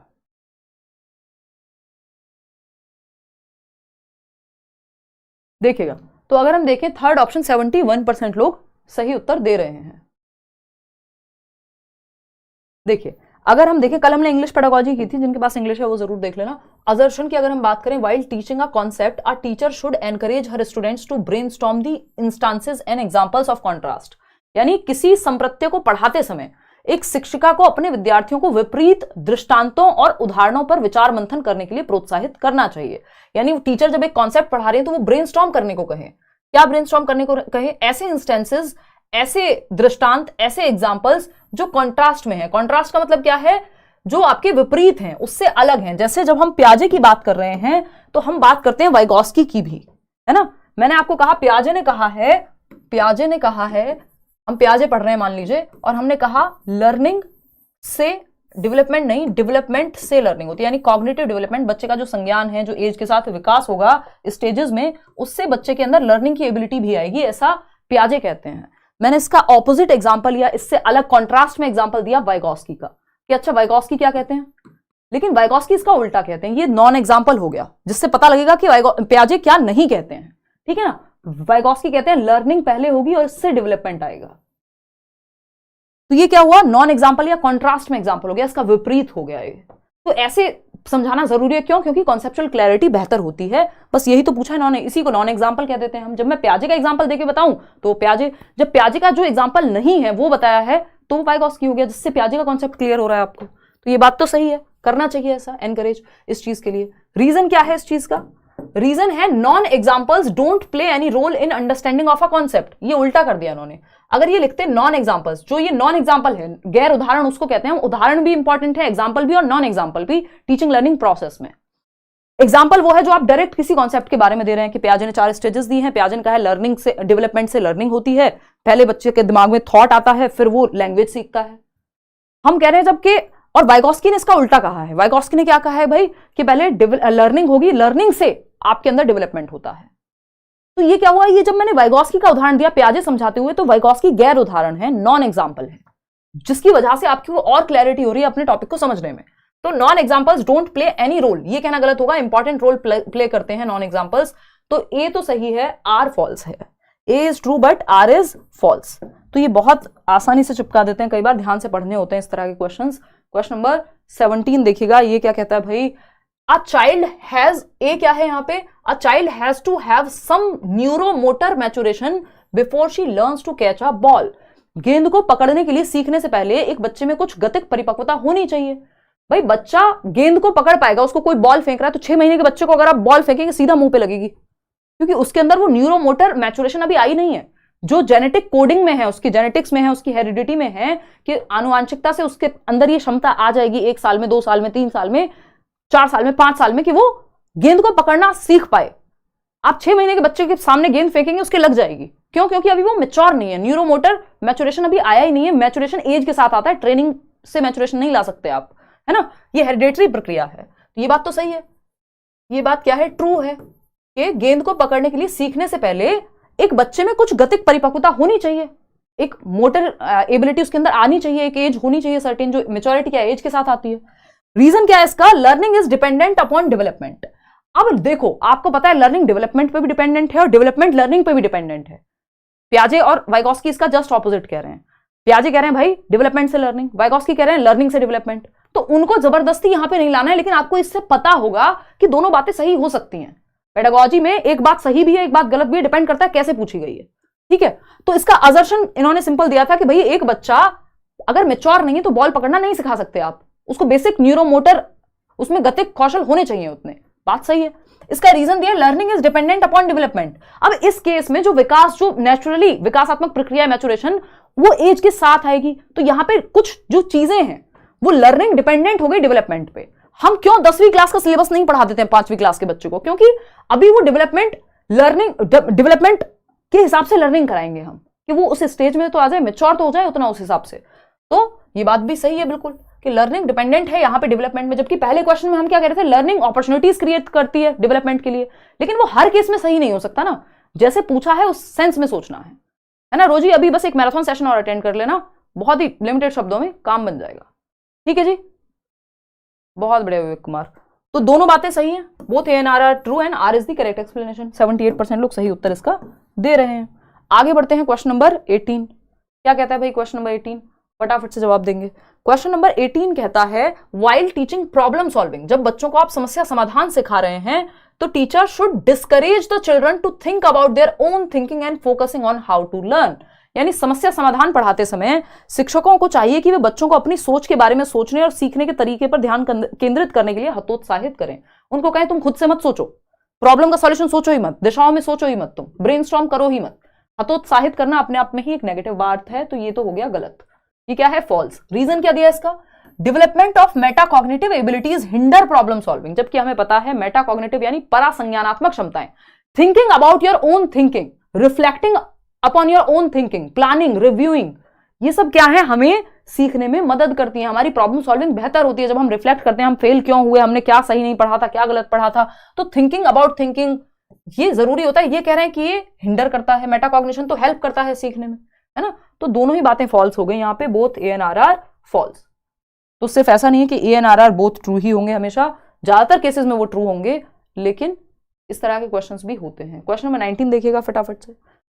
ए है teachers should tell middle school students exactly in details what they have to do including what, how and when to learn. देखिए ये बिल्कुल खराब तरीका है जब आप कह रहे हैं बच्चों को कि उनको एग्जैक्टली बता दो, विस्तार से बता दो बच्चों को कि उन्हें क्या करना चाहिए, कैसे करना चाहिए, कब करना चाहिए, मतलब रोबोट बना दो उन्हें। उनके लिए अवसर मत छोड़ो कि वो खुद से भी थोड़ी अपॉर्चुनिटीज कंस्ट्रक्ट कर पाए। कंस्ट्रक्टिविज्म, रचनावाद, वो कहता है रचनावाद रचना करने की बात करेगा, ज्ञान को सृजित करने की बात करेगा। बच्चे को सक्रिय रखो, उसको एक्टिविटी तो करने दो। यहां इन्होंने सब कुछ कह दिया, इतने मिनट पे इतना ऐसे ऐसे करना है, हर चीज अगर आप पहले से बता देंगे बच्चा हो जाएगा रोबोट। तो ये क्या है, ये एकदम गलत तरीका है, फॉल्स है ये। रीजन क्या है, middle school children do not have the capacity to self regulate their learning. यार मिडिल स्कूल मतलब वो प्री प्राइमरी के बच्चे थोड़ी हैं, प्ले वे के, ये मिडिल स्कूल के बच्चे हो गए, 11 से 14 वर्ष के, 6th to 8th क्लास के। और इवन प्राइमरी में भी इतनी क्षमता है बच्चे में, ऐसा नहीं है कि बिल्कुल नहीं है, कि वो सेल्फ रेगुलेट बिल्कुल ना कर पाए। वो उस लेवल पे उस तरह से कर पाएंगे कि वो खुद से जांच ही नहीं पाएंगे कि वो कैसे सीख रहे हैं, उनको कहां किस स्टेप में दिक्कत आ रही है, आंसर गलत आया है कि नहीं आया। जब वो मैथ्स का कोई सवाल कर रहे हैं तो वो पूछ लेंगे ना आपसे, अगर गलती कहीं हो रही होगी तो। हम कह रहे हैं उनमें बिल्कुल क्षमता नहीं है, तो ये बात तो गलत हो जाएगी। बच्चे को पैसिव नहीं मानना है कि उसमें तो उसे तो खाली बर्तन है, वो तो हम भरेंगे जो भरना है उसके अंदर, जी नहीं। Both A and R are false, तो D option is the right answer. आगे बढ़ेंगे, क्वेश्चन नंबर 20 देखिएगा। अगेन पियाजे के बारे में क्वेश्चन है। क्या कह रहे हैं भाई? Major criticism of Jean Piaget's theory is the consideration that children are active beings. यानी जीन पियाजे के सिद्धांत की एक प्रमुख आलोचना, क्रिटिसिज्म, खराब बात, उनकी आलोचना जिसके लिए हुई है वो है कि उनके द्वारा जो विचार दिया गया कि बच्चे सक्रिय प्राणी हैं, बच्चे लिटिल साइंटिस्ट हैं, नन्हे वैज्ञानिक हैं। ये बात पे क्रिटिसिज्म कौन, बस मतलब गालियां निकल जाएंगी, मतलब कौन गधा इंसान होगा दुनिया में जो ये कहेगा कि पियाजे ने बच्चे को एक्टिव कहा है, ये बुरी बात कह दी उन्होंने। ये तो बहुत बड़ी एक अच्छी बात है जो पियाजे ने पूरा पर्सपेक्टिव ही बदल दिया दुनिया का, कि बच्चे क्या हैं, सक्रिय हैं, है ना। बच्चे क्या हैं, सक्रिय हैं, एक्टिव बीइंग्स हैं, लिटिल साइंटिस्ट हैं, नन्हे वैज्ञानिक हैं बच्चे, जो अपनी एक्टिविटीज से, अपनी जिज्ञासा से, अपनी सक्रियता से ज्ञान का सृजन करते हैं, निर्माण करते हैं। तो बच्चे तो नन्हे वैज्ञानिक हैं। ये बात पियाजे ने कही है, ये इनका क्रिटिसिज्म थोड़ी है, ये तो इनकी बहुत बड़ी एक डिस्कवरी है या एक बहुत अच्छी बात है, पॉजिटिव है, ये तो इनकी स्ट्रेंथ है। तो ये बात तो गलत हो गई अगर ऐसा कोई मानता है तो। रीजन क्या है? Children learn through passive reception of information, कि भैया बच्चे तो है निष्क्रिय होकर ही सीखते हैं, इसलिए पियाजे ने गलत बात कह दी कि बच्चे एक्टिव हैं। दोनों ही बातें गलत हो गई। Both A and R are false. ठीक है, क्लियर है बात। आगे बढ़ेंगे, क्वेश्चन नंबर 21 देखिएगा फटाफट से। ये क्या कहता है? ये कहेगा, पूरा सिलेबस ऑलमोस्ट कवर हो जाएगा इसमें, पेडागोजिकल एस्पेक्ट से लेके और इवन आपका इंटेलिजेंस से लेके, क्योंकि ये क्वेश्चन अजर्शन और रीजनिंग का क्वेश्चन किसी भी टॉपिक से बना दिया जाता है हर बार, कि पूरे सिलेबस में 30 नंबर में से कहीं से भी, इवन जो लैंग्वेज वाला पार्ट है उसमें भी आपको हेल्प करेगा, कहीं से भी अजर्शन और रीजनिंग का क्वेश्चन बनाया जा सकता है। तो आपने टॉपिक अच्छे से पढ़ा है कि नहीं पढ़ा, इससे पता चलता है। ये सीटेट में इंट्रोड्यूस ही इसलिए हुआ है कि आप रट्टे पे पास तो नहीं हो रहे हैं कहीं। तो अजर्शन क्या है? Teachers should use standardised IQ test to measure children's intelligence. अब हमें पता है, इन्होंने कहा शिक्षकों को बच्चों की बुद्धिलब्धि, आईक्यू मापने के लिए बुद्धिलब्धि की मानकीकृत परीक्षाओं का इस्तेमाल करना चाहिए।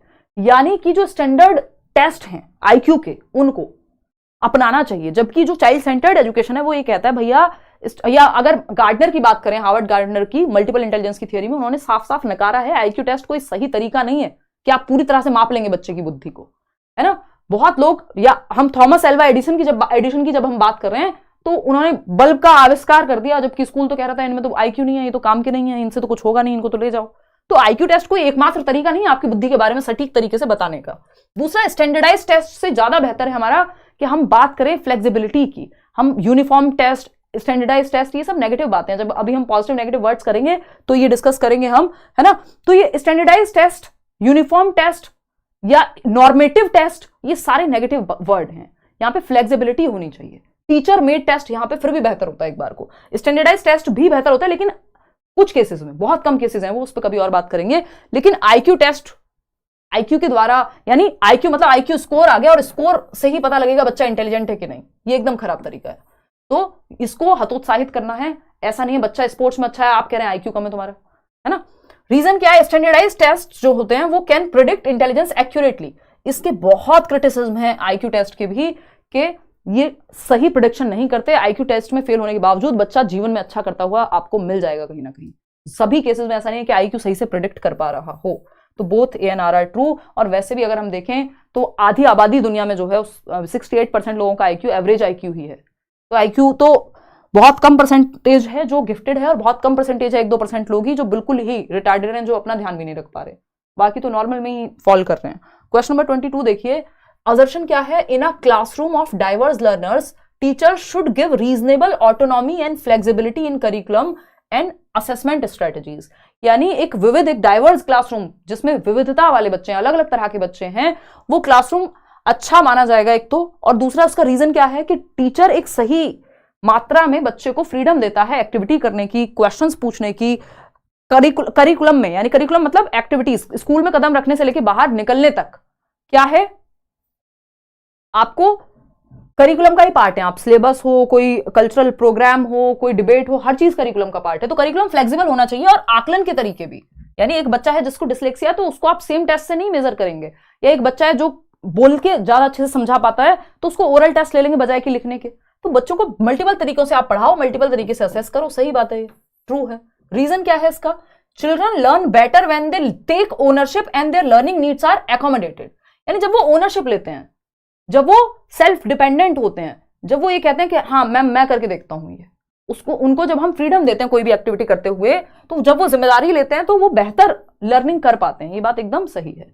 तो both A and R are true and R is the correct explanation of A. आपका रटा रटाया उत्तर, जिसको हमें रटना नहीं है, नहीं तो नंबर चला जाएगा। सभी केसेस में ये सही नहीं होता, हालांकि ज्यादातर होता है। जब आप फंस रहे हो तो इसको लगा सकते हैं। असेसमेंट असर्शन क्या है? ए कहता है teachers should provide a lot of opportunities to the children for discussion and dialogue. हाँ भाई, बच्चे एक्टिव हैं, ये तो हमारा पहला सिद्धांत है पेडागोजी का, जो मैं सालों से आपको कहते आ रही हूं कि बच्चा एक्टिव चाहिए हमें, और बच्चा एक्टिव है यहाँ पे। शिक्षकों को बच्चों को चर्चा व संवाद करने के बहुत सारे मौके देने चाहिए। बात तो सही है। Meaningful learning involves the processes of interaction with others, यानी अर्थपूर्ण अधिगम। एक होता है रोट लर्निंग, रट्टाफिकेशन, वो खराब चीज है। लेकिन मीनिंगफुल लर्निंग कब होगा? जो रियल लाइफ से जुड़ा हो, जिसमें बच्चा एक दूसरे के साथ इंटरेक्ट करके अवसर मिले हो उसको, और वो ज्ञान का सृजन कर रहा हो, कंस्ट्रक्ट कर रहा हो नॉलेज को। दोनों ही बातें सही है। तो first option is the right answer over here. बिल्कुल 96% लोग सही जवाब इसका दे पा रहे हैं। आगे बढ़ेंगे, क्वेश्चन नंबर 24 देखिएगा। ये क्या कहता है भाई? ये कहता है it is important for middle school teachers to enable the students to look at the portrayal of gender stereotypes in the media critically. यानी कि ये जरूरी है कि माध्यमिक स्कूल के बच्चे, अब ये माध्यमिक है, यहाँ पे प्राइमरी होता तब भी बात बराबर ही रहती, बट वो ज्यादा छोटे बच्चे हो जाते। कुल मिला के बात यह है कि बच्चों को, शिक्षकों को यह महत्वपूर्ण है कि वे मीडिया में जेंडर रूढ़िबद्धता, जब मीडिया में ये दिखाया जा रहा है कि घर पे जब बर्तन मांजने वाला जो है साबुन आएगा, यानी जो आपका डिश वॉशर जो भी वो लिक्विड है या सोप है जिससे आप क्या कर रहे हैं, बर्तन साफ करते हैं, वो सारे ऐड महिलाएं कर रही हैं। ये अगर दिखाया जाएगा मीडिया में, टीवी में, या जो भी बाइक के एड्स हैं उनमें सिर्फ पुरुष ही आ रहे हैं, तो क्या होगा? इससे जेंडर स्टीरियोटाइप को बढ़ावा मिलेगा। तो आपको क्या करना है? बच्चों को इस चीज के लिए प्रोत्साहित करना है कि आलोचनात्मक रूप से देखें इस चीज को, यानी वो प्रॉपर बच्चा इस लायक हो कि जब वो टीवी में देखे कि सिर्फ बर्तन जो साफ कर रही हैं वो मम्मी कर रही हैं और पापा टीवी के सामने बैठे हुए हैं, या कोई मेल है जो स्कूटी चलाने के ऐड में सारे मेल्स को ही लिया हुआ है, तो वो क्रिटिकली एनालाइज कर पाए कि ये चीज, इसमें बायसनेस है, इसमें प्रॉब्लम है कहीं ना कहीं, ये लॉजिकली सही नहीं है। ये एविडेंस ऑब्जर्वेशन से पता लगेगा उसको, जब वो क्रिटिकली देखेगा सारे पहलुओं को कि ये चीज सही नहीं है। तभी हम देखते हैं फिर सलमान खान को आना पड़ता है ऐड में, है ना? कौन सा है वो? कोई तो वॉशिंग पाउडर का ऐड है, हार्पिक वाले ऐड में बहुत सारी महिलाओं के साथ एक और व्यक्ति आ जाते हैं, वो हुसैन करके, है ना? तो ऐसे बहुत सारे एड्स हैं जो आज की डेट में थोड़े चेंज हो रहे हैं। और एक स्कूटी का ऐड आता है, फिर उसमें आ जाता है why boys should have all the fun. तो ये क्या है? ऑपोजिट हम एग्जाम्पल सेट करने की कोशिश कर रहे हैं ताकि स्टीरियोटाइप ना बने। ये बात ना हो जाए कि लड़कों के लिए ही फन वाली एक्टिविटीज हैं और घर के काम लड़कियों के लिए है। इसको चैलेंज किया जा सके, स्टीरियोटाइप को चैलेंज किया जा सके, इस चीज के लिए हम देख रहे हैं कि ये चेंजेस हैं। और बच्चों को इन बातों पे ध्यान देना चाहिए कि पापा आप क्यों नहीं मदद कराते हो मम्मी की, काम करने तो मम्मी भी जाती हैं। जब इस तरह के सवाल बच्चे घर पे पूछेंगे तो थोड़ा सा दिन निकलेगा लोगों का, पेरेंट्स का। बात तो सही है। रीजन क्या है? Media is an important socialising agency. भाई ये बात बिल्कुल सच है कि मीडिया में जो चीजें वो देख रहे हैं, अगर वो कमला पसंद का ऐड में अपने बहुत बड़े स्टार को देख रहे हैं, जिन स्टार्स को उनके माँ बाप भी बचपन से देखते हुए आए हैं, है ना, वो कहते हैं नहीं हमारे फेवरेट प्लेयर फलाने जी हैं, और फिर आप बाद में देखते हैं कि वो तो तंबाकू का ऐड कर रहे हैं जी, या फिर इनडायरेक्टली किसी और चीज का ऐड कर रहे हैं, है ना, सरोगेट मार्केटिंग कहते हैं आई थिंक उसे। तो ये क्या होगा? बच्चे पे इंपैक्ट डालेगा। ये media is an important socialising agency. इसीलिए हम कहते हैं कि भाई अडल्ट रेटेड मूवीज होती हैं, 18 वर्ष से कम वाले के लिए मत दिखाओ, क्योंकि मीडिया जो है हमारे समाज को लेकर के, हमारे क्या तौर तरीके हैं, नियम कायदे कानून है, बहुत सारी चीजें हम वहां से सीखते हैं। तो ये बात सही है, both A and R are true. इसलिए क्रिटिकली इवेल्युएट कर पाए, बच्चे में क्रिटिकल थिंकिंग आ पाए कि वो खुद से सोचना सीखे क्या सही और क्या गलत है। इस चीज के लिए हम उसको प्रोत्साहित कर रहे हैं। तो दोनों बातें सही हो गई। क्वेश्चन नंबर 25 देखिएगा। अभी तो 25 सवाल और हैं, डटे रहिए, मस्त तरीके से क्वेश्चंस कर रहे हैं। तो क्वेश्चन करेंगे, जो कंटेंट करेंगे मैराथन में, तो कंटेंट करेंगे प्रॉपर। देखिएगा असर्शन क्या है। It is important to provide appropriate materials such as manipulative calculators, maths apps to students struggling with dyscalculia. वो बच्चे जिनको डिसकैलकुलिया है, डिसकैलकुलिया कैलकुलेशन से मतलब है गणन संबंधी विकार, लर्निंग डिसेबिलिटी है एक तरह की, तो उनको हम एप्स दे सकते हैं मैथ्स के जो उनके लिए कैलकुलेशन ईजी कर दें या उनको मदद कर दे कैलकुलेशन में। मैनिपुलेटिव कैलकुलेटर्स दे सकते हैं जो डिसलेक्सिक बच्चों के लिए कैलकुलेटर्स हेल्प करेंगे उन्हें, क्योंकि उनको गणना करने में वो न्यूरोलॉजिकली उनकी वायरिंग ऐसी है कि मैथमेटिक्स की कैलकुलेशन में उनको दिक्कत आएगी। डिसलेक्सिया वाला बच्चा है तो पढ़ने और लिखने में दिक्कत आएगी। तो ये बात सही है कि उसको आप हेल्प करेंगे उस चीज में, बिल्कुल सही है। रीजन क्या है? Students having autism perform repetitive motor actions. ये बात भी सही है कि जिन बच्चों को ऑटिज्म होता है वो बार बार रिपीटेटिव एक्शंस करते हैं, स्टीरियोटिपिकल या रिकरिंग एक्शंस करते हैं, यानी स्वालीनता से जूझ रहे बच्चे गत्यात्मक क्रियाओं को बार बार दोहराते हैं। जैसे माय नेम इज खान याद कर लीजिए, वो एक उदाहरण हो सकता है, हालांकि उनको डिसेबिलिटी कोई और थी, कि वो बार बार सेम बात को रिपीट करते रहेंगे, हाथ या पैर जो भी मोटर एक्टिविटीज कर रहे हैं सेम बार बार करते रहेंगे, है ना। और सोशली उनको दिक्कत होती है इंटरेक्ट करने में, ठीक। तो ऑटिज्म के ही लक्षण है। अब ए भी सही है, आर भी सही है, बट यहां रीजन जो पूछा था वो इसका पूछा था कि डिस्कैलकुलिया वाले बच्चों को हम मैथ्स ऐप वगैरह दे दें, इसका रीजन क्या है। इन्होंने रीजन में कुछ और ही डाल दिया कि ऑटिज्म के बारे में बताने लग गए रीजन में। तो भाई ऑटिज्म के बारे में नहीं पूछा था, इसके बारे में पूछा था, डिस्कैलकुलिया के बारे में। लेकिन ऑटिज्म के बारे में आपकी बात सही है, यानी रीजन अपने आप में सही है, असर्शन अपने आप में सही है, लेकिन दोनों एक दूसरे के लिए सही नहीं है। क्या हो जाएगा? ब्रेकअप। मतलब both A and R are true but R is not the correct explanation of A. बात सही है नहीं है? तो ये 48% लोग कैसे ए जवाब दे रहे हैं? भाई ये अपने आप, ये दोनों आर सही व्याख्या करता है ए की। कहां से सही व्याख्या करता है? आर तो है ऑटिज्म के बारे में, स्वालीनता के बारे में, और ए किसके बारे में है? डिस्कैलकुलिया के बारे में है, गुणज वैकल्य के बारे में है। कहां से व्याख्या कर देगा? ये तो कुछ और बात हो रही है, ये कुछ और बात हो रही है ना। ये वैसी सी बात है कि जब आप बात कर रहे थे रामायण के बारे में, कोई आया और कहने लगा कि कोई भी एक तीसरी चीज कि वो कहानी घर घर की में क्या हो रहा है। अब बात चल रही थी किसी और चीज की, किसी और चीज के बारे में बात कि बताओ ये अलग ही दुनिया में व्यक्ति, तो ये वैसी सी ही बात हो गई।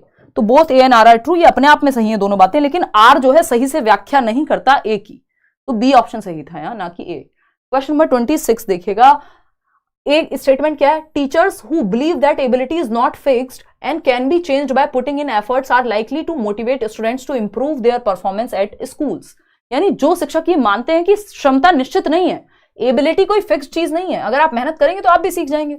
एबिलिटी क्या है? इंक्रीमेंटल है। ये क्वेश्चन हर बार घुमा फिरा के पूछा जा रहा है, एक सिंगल लाइन वाले में भी, असर्शन में भी। आज से 5 साल पहले भी पेपर होता था, तब भी ये पूछा जाता था कि क्या शिक्षक की अपेक्षाएं बच्चे की मोटिवेशन लेवल पे प्रभाव डालती हैं। तो ये 100% सही है। अगर मैंने कह दिया तुमसे हो ही नहीं पाएगा, तो कोई एक ही बच्चा होगा जो जिद्दी होगा, कहेगा मैं करके दिखाऊंगा। अदरवाइज ज्यादातर या normally as a normal human being बच्चे पे प्रभाव पड़ता है कि अगर मेरे टीचर ने ये कह दिया तुमसे कुछ नहीं होगा, तुम तो निकम्मे हो, वो पढ़ेगा ही नहीं। उसको लगेगा मैं तो हूं ही नहीं किसी काम का, उसकी सेल्फ एस्टीम के लिए वो अच्छा नहीं है, उसका खुद में ही विश्वास हिल जाएगा, उसकी मोटिवेशन लेवल 0। घर पे भी लोग कहते हैं तुम तो निकम्मे हो, स्कूल में भी कहते हैं निकम्मे हो, तो वो मान ही लेगा मैं निकम्मा ही हूं, है ना। तो जो टीचर की एक्सपेक्टेशन है बच्चे से, वो उसके मोटिवेशन के लेवल को प्रभावित करती है। ये बात एकदम सही है ना, कि अगर टीचर ये मानता है कि एबिलिटी तो फिक्स होती है, जो बच्चा इंटेलिजेंट है वो तो इंटेलिजेंट है, और जो कमजोर है वो तो कभी आगे बढ़ ही नहीं पाएगा, वो तो कमजोर ही रहेगा, तुमसे ना हो पाएगा, ये एकदम गलत तरीका है। जबकि टीचर्स का व्यू ऑफ एबिलिटी कैसा होना चाहिए, अलग अलग क्वेश्चन भी इस पे आए हुए हैं। व्यू ऑफ एबिलिटी, आप एबिलिटी को कैसे देखें कि एबिलिटी यानी क्षमता क्या होती है, तो टीचर्स को देखना कैसे चाहिए? इंक्रीमेंटल होती है, यानी अगर आप एफर्ट करेंगे तो आपकी जो क्षमता है वो बढ़ जाएगी। अगर आप मेहनत ही नहीं कर रहे तो कहां से कुछ होगा। और अगर हम बात करें एबिलिटी एज फिक्स्ड की, कुछ लोग ये मानते हैं एबिलिटी स्टैटिक है, फिक्स्ड है। ये बात एकदम खतरनाक है कि एबिलिटी फिक्स्ड है। फिर ऐसे लोग क्या कहेंगे कल को, कोई सक्सेसफुल होगा मेहनत करके कि भाई किस्मत से हो गया होगा, फलाना हो गया होगा, इनकी तो किस्मत ही अच्छी थी, मेहनत तो बहुत लोग करते हैं, वॉट एवर। जबकि एबिलिटी को हम अगर इंक्रीमेंटल मान रहे हैं तो हम ये कहेंगे यार हमारी क्षमता बढ़ सकती है, बाकी चीजों पे मेरा कंट्रोल नहीं है, लेकिन क्षमता बढ़ाई जा सकती है एफर्ट करके। तो ये बात तो सही है। रीजन क्या है? Motivation is link to beliefs teachers have about abilities of students. भाई बच्चे की मोटिवेशन लिंक होती है जो टीचर का बिलीफ है बच्चे के बारे में। अगर टीचर सोचता है तुम अच्छा करोगे, तुम मेहनत करोगे, है ना, तुम करो अच्छे से तैयारी। मेरे को याद है 12th में 2 टीचर्स ने कहा था कि हिमांशी मैथ्स में बहुत अच्छा करेगी, हालांकि मैंने बहुत अच्छा नहीं किया क्योंकि मुझे एग्जाम एंग्जाइटी का बहुत ज्यादा सामना करना पड़ गया था। 40 नंबर का पेपर मेरा हो नहीं पाया था, कुछ तो ड्रामा हुआ था, तो लेकिन मैंने मेहनत बहुत ज्यादा की थी, मतलब काफी अच्छी मेहनत की थी। तो जो सर जहां मैं ट्यूशन पढ़ती थी उन्होंने भी कहा था हिमांशी तेरे 100 में से 100 भी आ सकते हैं, तेरा दिमाग भी ठीक चलता है, तेरा हाथ भी ठीक चलता है, मतलब स्पीड ठीक थी सॉल्व करने की क्वेश्चंस। ऐसे जो हमारे स्कूल के टीचर थे वो बोर्ड पे भी क्वेश्चन अगर सॉल्व करा रहे होते थे प्री बोर्ड से पहले, तो वो मैं कर देती थी। और भी बच्चे होंगे जो 2-4 बच्चे जो ज्यादा पढ़ रहे थे वो कर देते होंगे। तो उन्होंने कहा था हिमांशी तेरे 80+ आएंगे, ठीक है ना। तो ये क्या हुआ, अब हिमांशी का कॉन्फिडेंस बढ़ेगा इस बात से कि हाँ यार मेरी तैयारी अच्छी है, मैंने तो इंटीग्रेशन फलाना ढिमकाना मुश्किल सवाल सॉल्व कर देती हूँ। लेकिन मतलब इसका मतलब ये चीज हेल्प करेगी कि मेरे टीचर्स की जो एक्सपेक्टेशन है मुझसे वो अच्छी है, तो मेरा मोटिवेशन का लेवल बढ़ जाएगा, मैं बेहतर वो पेपर कर पाऊंगी, ठीक है ना। तो यहां पे क्या हुआ, मोटिवेशन, हालांकि वो बात अलग है कि एग्जाम के दिन जो है इमोशंस जो है वो हावी हो गए, मतलब एंग्जाइटी इस रिजल्ट को लेकर के बहुत ज्यादा दिमाग में शायद चीजें रही होंगी। अब समझ में आता है, जब हम कॉग्निशन इमोशन पढ़ेंगे तब आपको समझ में आएगा। तो motivation is linked to beliefs teachers have about the abilities of students, यानी कि अभिप्रेरणा उन विश्वासों से जुड़ी है जो शिक्षक अपने छात्रों की क्षमताओं के बारे में रखते हैं। टीचर की एक्सपेक्टेशन का फर्क पड़ता है बच्चे पे, कुल मिला के बात ये है, ठीक। तो दोनों ही बातें यहां सही हैं, दोनों ही बातें सही हैं। कि इसलिए टीचर को क्या सोचना चाहिए कि भाई कोई बात नहीं, अभी इतने नंबर आ रहे हैं, बेहतर हो जाएंगे। मैं हमेशा यही कहती हूँ कि अगर आप ठीक से पढ़ रहे हो, समझ में आ रही हैं चीजें, तो प्रैक्टिस करते करते हो जाएगा ना बेटर। तो A option is the right answer. आगे बढ़ेंगे, क्योंकि टीचर की बातों का फर्क पड़ेगा बच्चे पे। कोई टीचर अगर ये करे अरे तुम तो गधे हो, तुम तो रिक्शा ही चलाओगे, अब ये खतरनाक टीचर थे पुराने जमाने के, ये एकदम खराब तरीका है एक टीचर का, ये रिस्पॉन्सिबल बिहेवियर बिल्कुल नहीं है ना। टीचर के ये लक्षण होने नहीं चाहिए, बट हमने इस चीज को नॉर्मलाइज किया हुआ है ना। देखिए एक बार क्वेश्चन नंबर 27 क्या कहता है। असर्शन है to ensure meaningful learning student should be expected to reproduce knowledge in the exact same way as it is received. Sorry, अर्थपूर्ण अधिगम के लिए, अर्थपूर्ण अधिगम कब होगा, जब लाइफ से जोड़ के सिखाएंगे हम, ठीक है ना। To ensure meaningful learning student should be expected to reproduce knowledge, यानी बच्चों को हम एक्सपेक्ट करें कि वो नॉलेज को एज इट इज रिप्रोड्यूस कर दें, रट्टा लगा करके छोड़ आए, मतलब ऐसे के ऐसे ही उसको उगल दें पेपर में, exact same way as it is received. क्या ये बात सही है, क्या ये बात सही है, बताओ एक बार, फटाफट से बताओ। ये बात एकदम गलत है, एकदम गलत है। ये देखो, एक तो मैं 12th में पहुंच गई, ये हमारे बोर्ड्स का ना कभी हमारे दिमाग से निकलता नहीं है। अब मेरे को याद आया यार वो वाला पेपर नहीं था, ये 2 अलग अलग एग्जाम्स को मिस कर दिया मैंने। एक और एग्जाम में मुझे एग्जाम एंग्जाइटी हुई थी, जहां मेरा 40 नंबर का पेपर छूटा था 200 में से, और जो मैथ्स वाला था उसमें मेरे को याद है 15 या 20 नंबर का रह गया था मेरा, प्रोबेबिलिटी वाला जो चैप्टर आता है वो मिस हो गया था। देखना एक बार, अगर हम बात करें तो मेरे दिमाग में जो है मेमोरी के पूरे ऐसे पेजेस खुल गए। इधर आ जाओ वापस, देखते हैं एक बार। To ensure meaningful learning student should be expected to reproduce knowledge in the exact same way as it is received, यानी कि जैसे अर्थपूर्ण अधिगम के लिए यह सुनिश्चित करना चाहिए कि विद्यार्थियों से यह अपेक्षा करें कि जैसे उन्होंने ज्ञान को प्राप्त किया है सेम, एक शब्द भी इधर उधर ना करें राहुल, क्या कर दें, सेम रिप्रोड्यूस कर दें, जैसा लिखवाया है एक एक शब्द वैसा ही लिखा जाए। तो इससे अर्थपूर्ण अधिगम नहीं होगा, इससे रोट लर्निंग होगी, रटंत विद्या होगी, है ना, रटने पे फोकस आएगा। तो ये बात तो गलत हो गई। रीजन क्या है, learning is the process of passive reception. भैया अधिगम पैसिव नहीं हो सकता, निष्क्रिय नहीं हो सकता, एक्टिव होना चाहिए, है ना। तो both A and R are false, D option is the right answer over here. बात सही है या नहीं है, आगे बढ़ गई। क्वेश्चन नंबर 28, क्वेश्चन नंबर 28 क्या है, क्वेश्चन नंबर 28 फटाफट से देखना। असर्शन क्या है यहाँ पे, असर्शन देखते हैं भाई। Children should be provided with love, care and lot of opportunities to develop and learn in early childhood, यानी बच्चों को आरंभिक बाल्यावस्था में विकास और अधिगम हेतु प्यार, देखभाल और बहुत से अवसर प्रदान करने चाहिए। अर्ली चाइल्डहुड क्या है भाई, अर्ली चाइल्डहुड क्या है, बच्चों को आरंभिक बाल्यावस्था में, आरंभिक यानी 2 से 6 वर्ष, आरंभिक बाल्यावस्था में अधिगम हेतु सीखने के लिए लव, देखभाल, केयर और बहुत सारी अपॉर्चुनिटीज प्रोवाइड करनी चाहिए, कि ताकि बच्चे को लगे कि हाँ, मतलब क्योंकि बच्चा कोई मशीन नहीं है ना जिसके अंदर आप लर्निंग भर देंगे, है ना। तो बच्चे को आप लव, केयर एंड अपॉर्चुनिटीज दे रहे हैं, तो आप उसके फेवरेट टीचर भी हो जाएंगे। मतलब उसको पसंद होते हैं वो टीचर्स बच्चे को जो उसको केयर करते हैं। और टीचर की क्वालिटीज होनी भी क्या चाहिए, केयरिंग हो, एम्पैथी हो और ओपननेस, दिमाग खुला हुआ होना चाहिए, ठीक। तो ये क्या होगा, provided with love, care and opportunity, अच्छी बात है। ये तो बच्चा चाइल्ड सेंटर्ड अप्रोच है। और क्योंकि ये उम्र क्या है, आपने वो सुना होगा बॉर्नवीटा का एड जो है कि बच्चे का 90% विकास, बच्चे के मस्तिष्क का 90% विकास 5 साल की उम्र तक हो जाता है। और सिर्फ मस्तिष्क का विकास नहीं, मतलब ओवरऑल डेवलपमेंट में भी जो अर्ली चाइल्डहुड है, ये पूरी डिबेट है मनोविज्ञान की कि अर्ली डेवलपमेंट ज्यादा महत्वपूर्ण है कि बाद वाला। तो ज्यादातर लोग ये मानते हैं कि अर्ली डेवलपमेंट, जो शुरुआत के आपके 10-12 साल हैं, वो बहुत ज्यादा महत्वपूर्ण है, आपके पूरे जीवन के लिए नींव का काम करते हैं। बात तो सही है, ट्रू। फिर रीजन क्या है इसका, outcome of severely deprived childhood can be easily modified in later years, यानी जो गंभीर रूप से वंचित बाल्यावस्था के परिणामों को बाद के वर्षों में बदलना आसान है। यानी अगर सीवियरली डेप्राइव्ड चाइल्डहुड, डेप्राइव्ड किसी भी सेंस में हो सकता है, खाना ही ठीक से ना मिला हो तो कुपोषण का शिकार हो जाएगा बच्चा। अब एक बार माल न्यूट्रिशन का शिकार हो गया बच्चा, तो आप उसका दिमाग बाद में कैसे डेवलप कर दोगे? वो तो उसी स्टेज में सही खाना मिलना चाहिए था। अगर उस स्टेज में गंदा पानी पीने की वजह से या खराब माहौल मिला, टीचर्स बहुत पीटते थे, घर में लड़ाई झगड़ा मारपीट देखिए, कोई सेक्सुअल अब्यूज हो गया बच्चे के साथ, तो अगर इस एज में कुछ भी सीवियरली डेप्राइव्ड है या खतरनाक है तो इसका उम्र जीवन पर्यंत रहता है बच्चे पे, जो कि एरिक एरिक्सन भी कह रहे हैं कि आपका शुरुआत जो है जीवन की, हर स्टेज आगे वाली स्टेज को प्रभावित करती है। तो ये इरिवर्सिबल चेंजेस होते हैं एक तरह के, कि इनका जो इंपैक्ट है वो लाइफ लॉन्ग रहता है फिर बच्चे पे। ट्रॉमा एक तरह का बच्चे के अंदर जा सकता है यदि कुछ भी घटना इस तरह की खतरनाक घटी है। तो बचपन अच्छा हो बच्चे का, इस बात की कोशिश पूरी करनी चाहिए टीचर्स को भी और पेरेंट्स को भी। ये डेप्राइव, जो सीवियरली डेप्राइव चाइल्डहुड है उसको बदला नहीं जा सकता, है ना, ये बात एकदम गलत है, इसका परिवर्तन संभव नहीं है। ये क्रिटिकल पीरियड है जिसमें चीजें या तो बिल्कुल खराब हो सकती हैं या सही हो सकती हैं। तो जरूरी है कि यहाँ पे हम सही माहौल या सही रिसोर्सेज दें, हालांकि सबको नहीं मिल पाता बट दें, ठीक है जी। तो A is true but R is false. हाँ, ए तो सही है कि अर्ली चाइल्डहुड जरूरी है, बट आर फॉल्स है कि इसको चेंज नहीं कर सकते। एक बार इंपैक्ट आ गया तो आ गया, चाहे वो खाने पीने की वजह से हो चाहे वो साइकोलॉजिकली हो। क्वेश्चन नंबर 29 देखिएगा एक बार, क्या कहता है ये, a teacher should not design learning tasks that encourage children to seek out knowledge from sites other than text book. यानी एक अध्यापक को ऐसे एक्टिविटीज करानी ही नहीं चाहिए, अधिगम कार्य कराने ही नहीं चाहिए जो बच्चों को पाठ्य पुस्तक के अलावा किसी और स्रोत से ज्ञान अर्जन करने को बढ़ावा दे, कि आप किसी साइट से पढ़ो, अपने आसपास अपने पेरेंट्स से, अपनी दादी नानी से पूछो कि उनके समय पे क्या थी चीजें, कौन सी करेंसी चलती थी, है ना, 2000 का नोट हुआ करता था, है ना, हमारी आने वाली जनरेशन से ऐसे तो बात करेंगे कभी।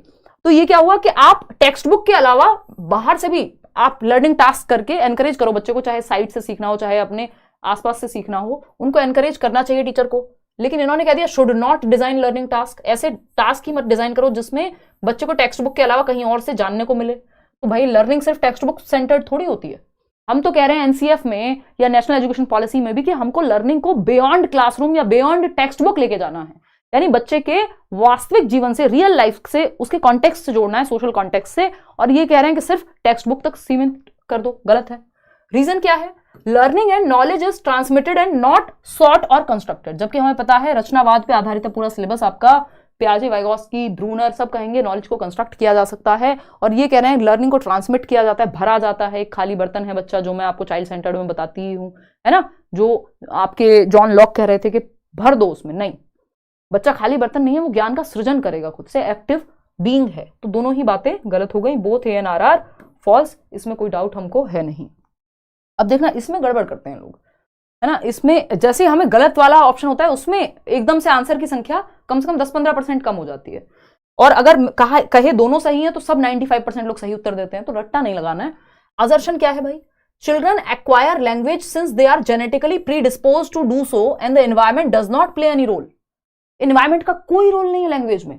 ये कौन से स्कूल से पढ़ लिया इन्होंने, है, नॉम चॉम्स्की बेचारे ऐसे चिल्लाते रह गए कि हेरिडिटी महत्वपूर्ण है, मतलब हेरिडिटी तो यहां भी महत्वपूर्ण है, या एनवायरमेंट महत्वपूर्ण नहीं है।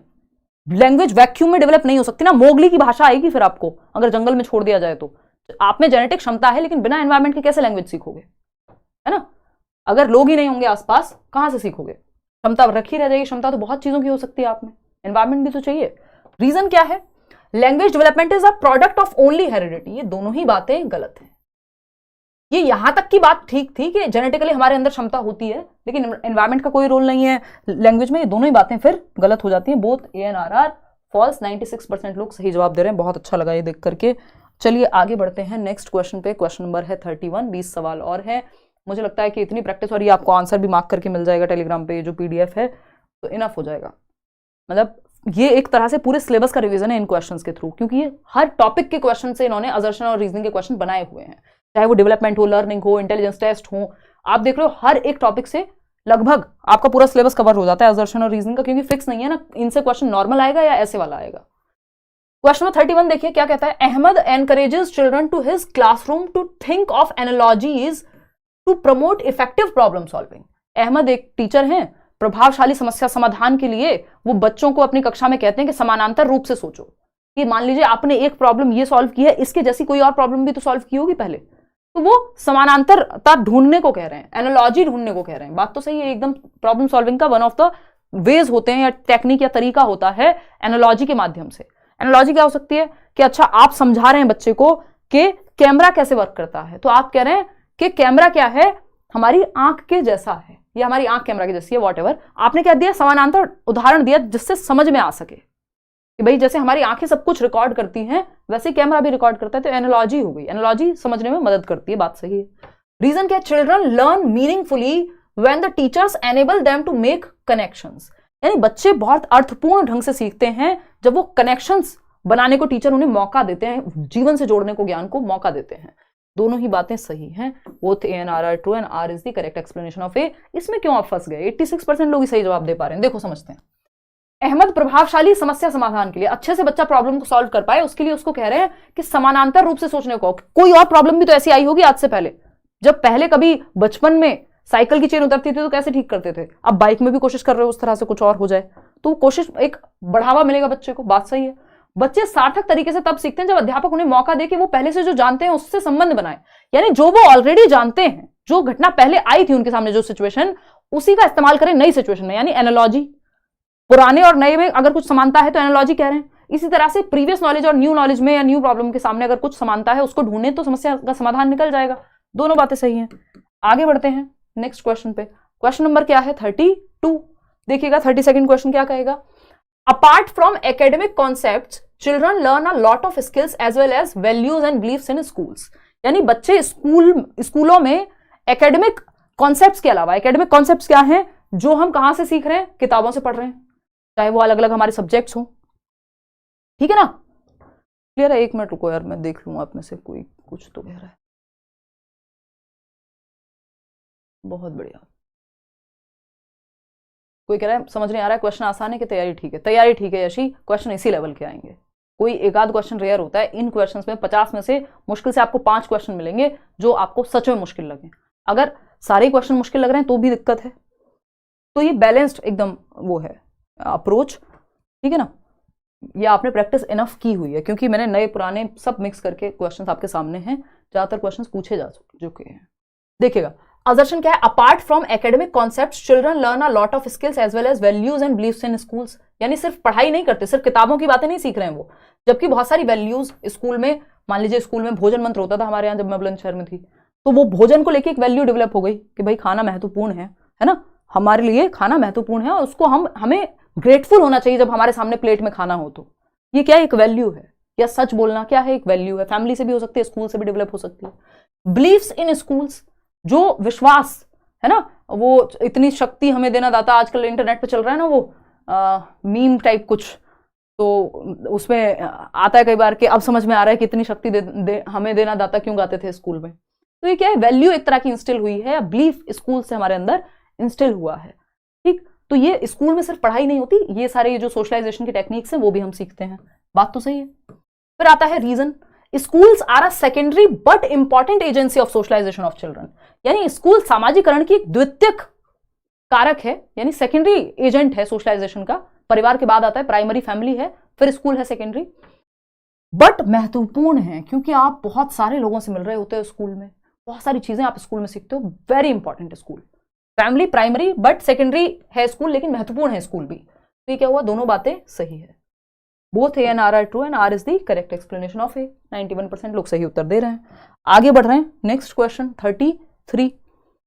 क्या है भाई ये, पढ़ो फटाफट से। क्वेश्चन नंबर 33 है, ए स्टेटमेंट है, a teacher discusses with her class 6th students norms and rules for having meaningful classroom discussions.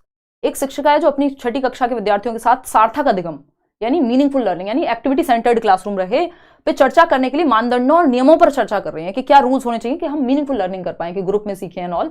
चलो अच्छी बात है, कोई दिक्कत नहीं है। फिर रीजन क्या है इसका, teacher should always be in control in the class and dictate classroom rules without consulting the students, यानी शिक्षक को हमेशा कक्षा में नियंत्रण रखना चाहिए और विद्यार्थियों से परामर्श किए बिना नियमों को निर्देशित किया जाना चाहिए। जबकि यहाँ पे बात हो रही थी कि रूल्स क्या हो क्लासरूम में, कैसे मीनिंगफुल लर्निंग हो, बच्चे सीखें भी, अपने अनुभव भी बताएं, लेकिन शोर शराबा भी बहुत ज्यादा ना हो जाए कि क्लास कंट्रोल ही ना हो पाए। ये इतनी चर्चा करना अच्छी बात थी, ये क्या था, सही था। लेकिन इन्होंने कह दिया बच्चों से सलाह ही मत करो रूल बनाने से पहले, टीचर डिक्टेटर हो जाए, तानाशाह हो जाए, जबकि टीचर को डिस्कशन के साथ चीजें करनी है, टीचर सेंटर्ड नहीं है क्लासरूम, चाइल्ड सेंटर्ड रहनी चाहिए।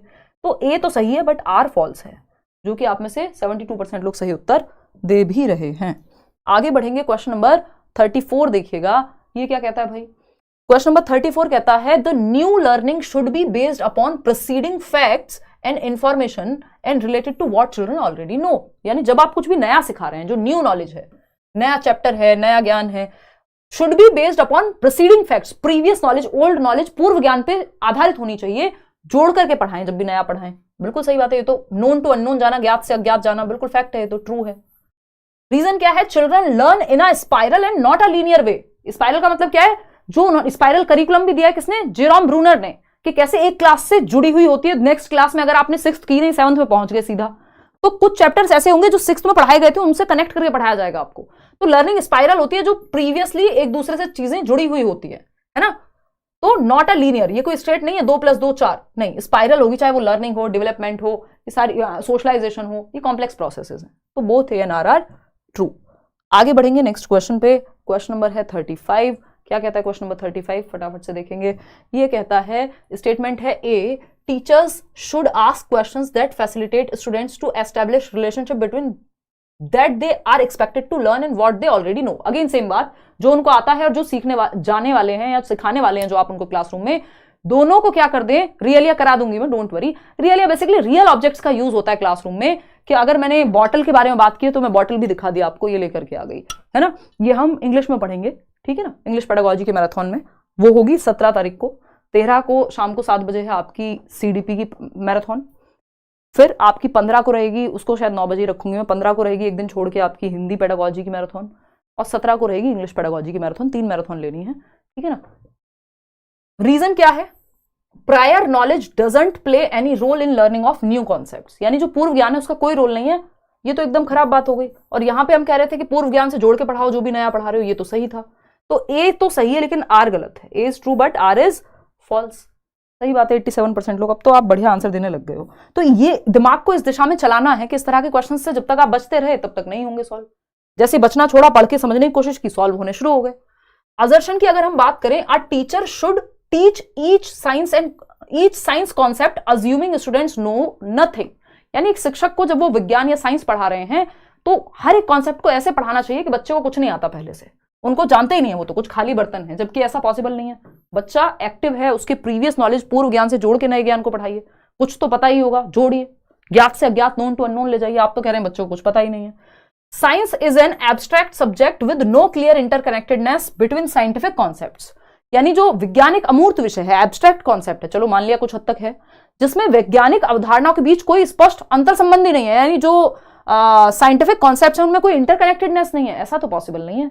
एक चैप्टर दूसरे चैप्टर से, एक कॉन्सेप्ट दूसरे चैप्टर कॉन्सेप्ट से जुड़ा होता है लगभग हर ही सब्जेक्ट में, तो ऐसा तो पॉसिबल नहीं है। बात तो गलत हो गई। तो ए तो सही था, नहीं ए भी कहां सही था, ए भी कह रहा था कि बच्चों को कुछ नहीं आता, ये मान लो। तो both A assertion and reasoning are false. D option is the right answer. 88% लोग सही जवाब दे पा रहे हैं।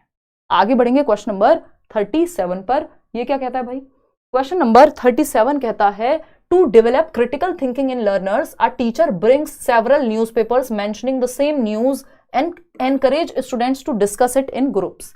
यानी बच्चों में समालोचनात्मक चिंतन, 21st सेंचुरी स्किल्स, 21वीं शताब्दी का कौशल में से एक कौशल है क्रिटिकल थिंकिंग, जो आपकी नेशनल एजुकेशन पॉलिसी जिस पे बहुत जोर दे रही है। आपके पेपर में कई क्वेश्चन भर भर के आ रहे हैं अब सीटेट में क्रिटिकल थिंकिंग से।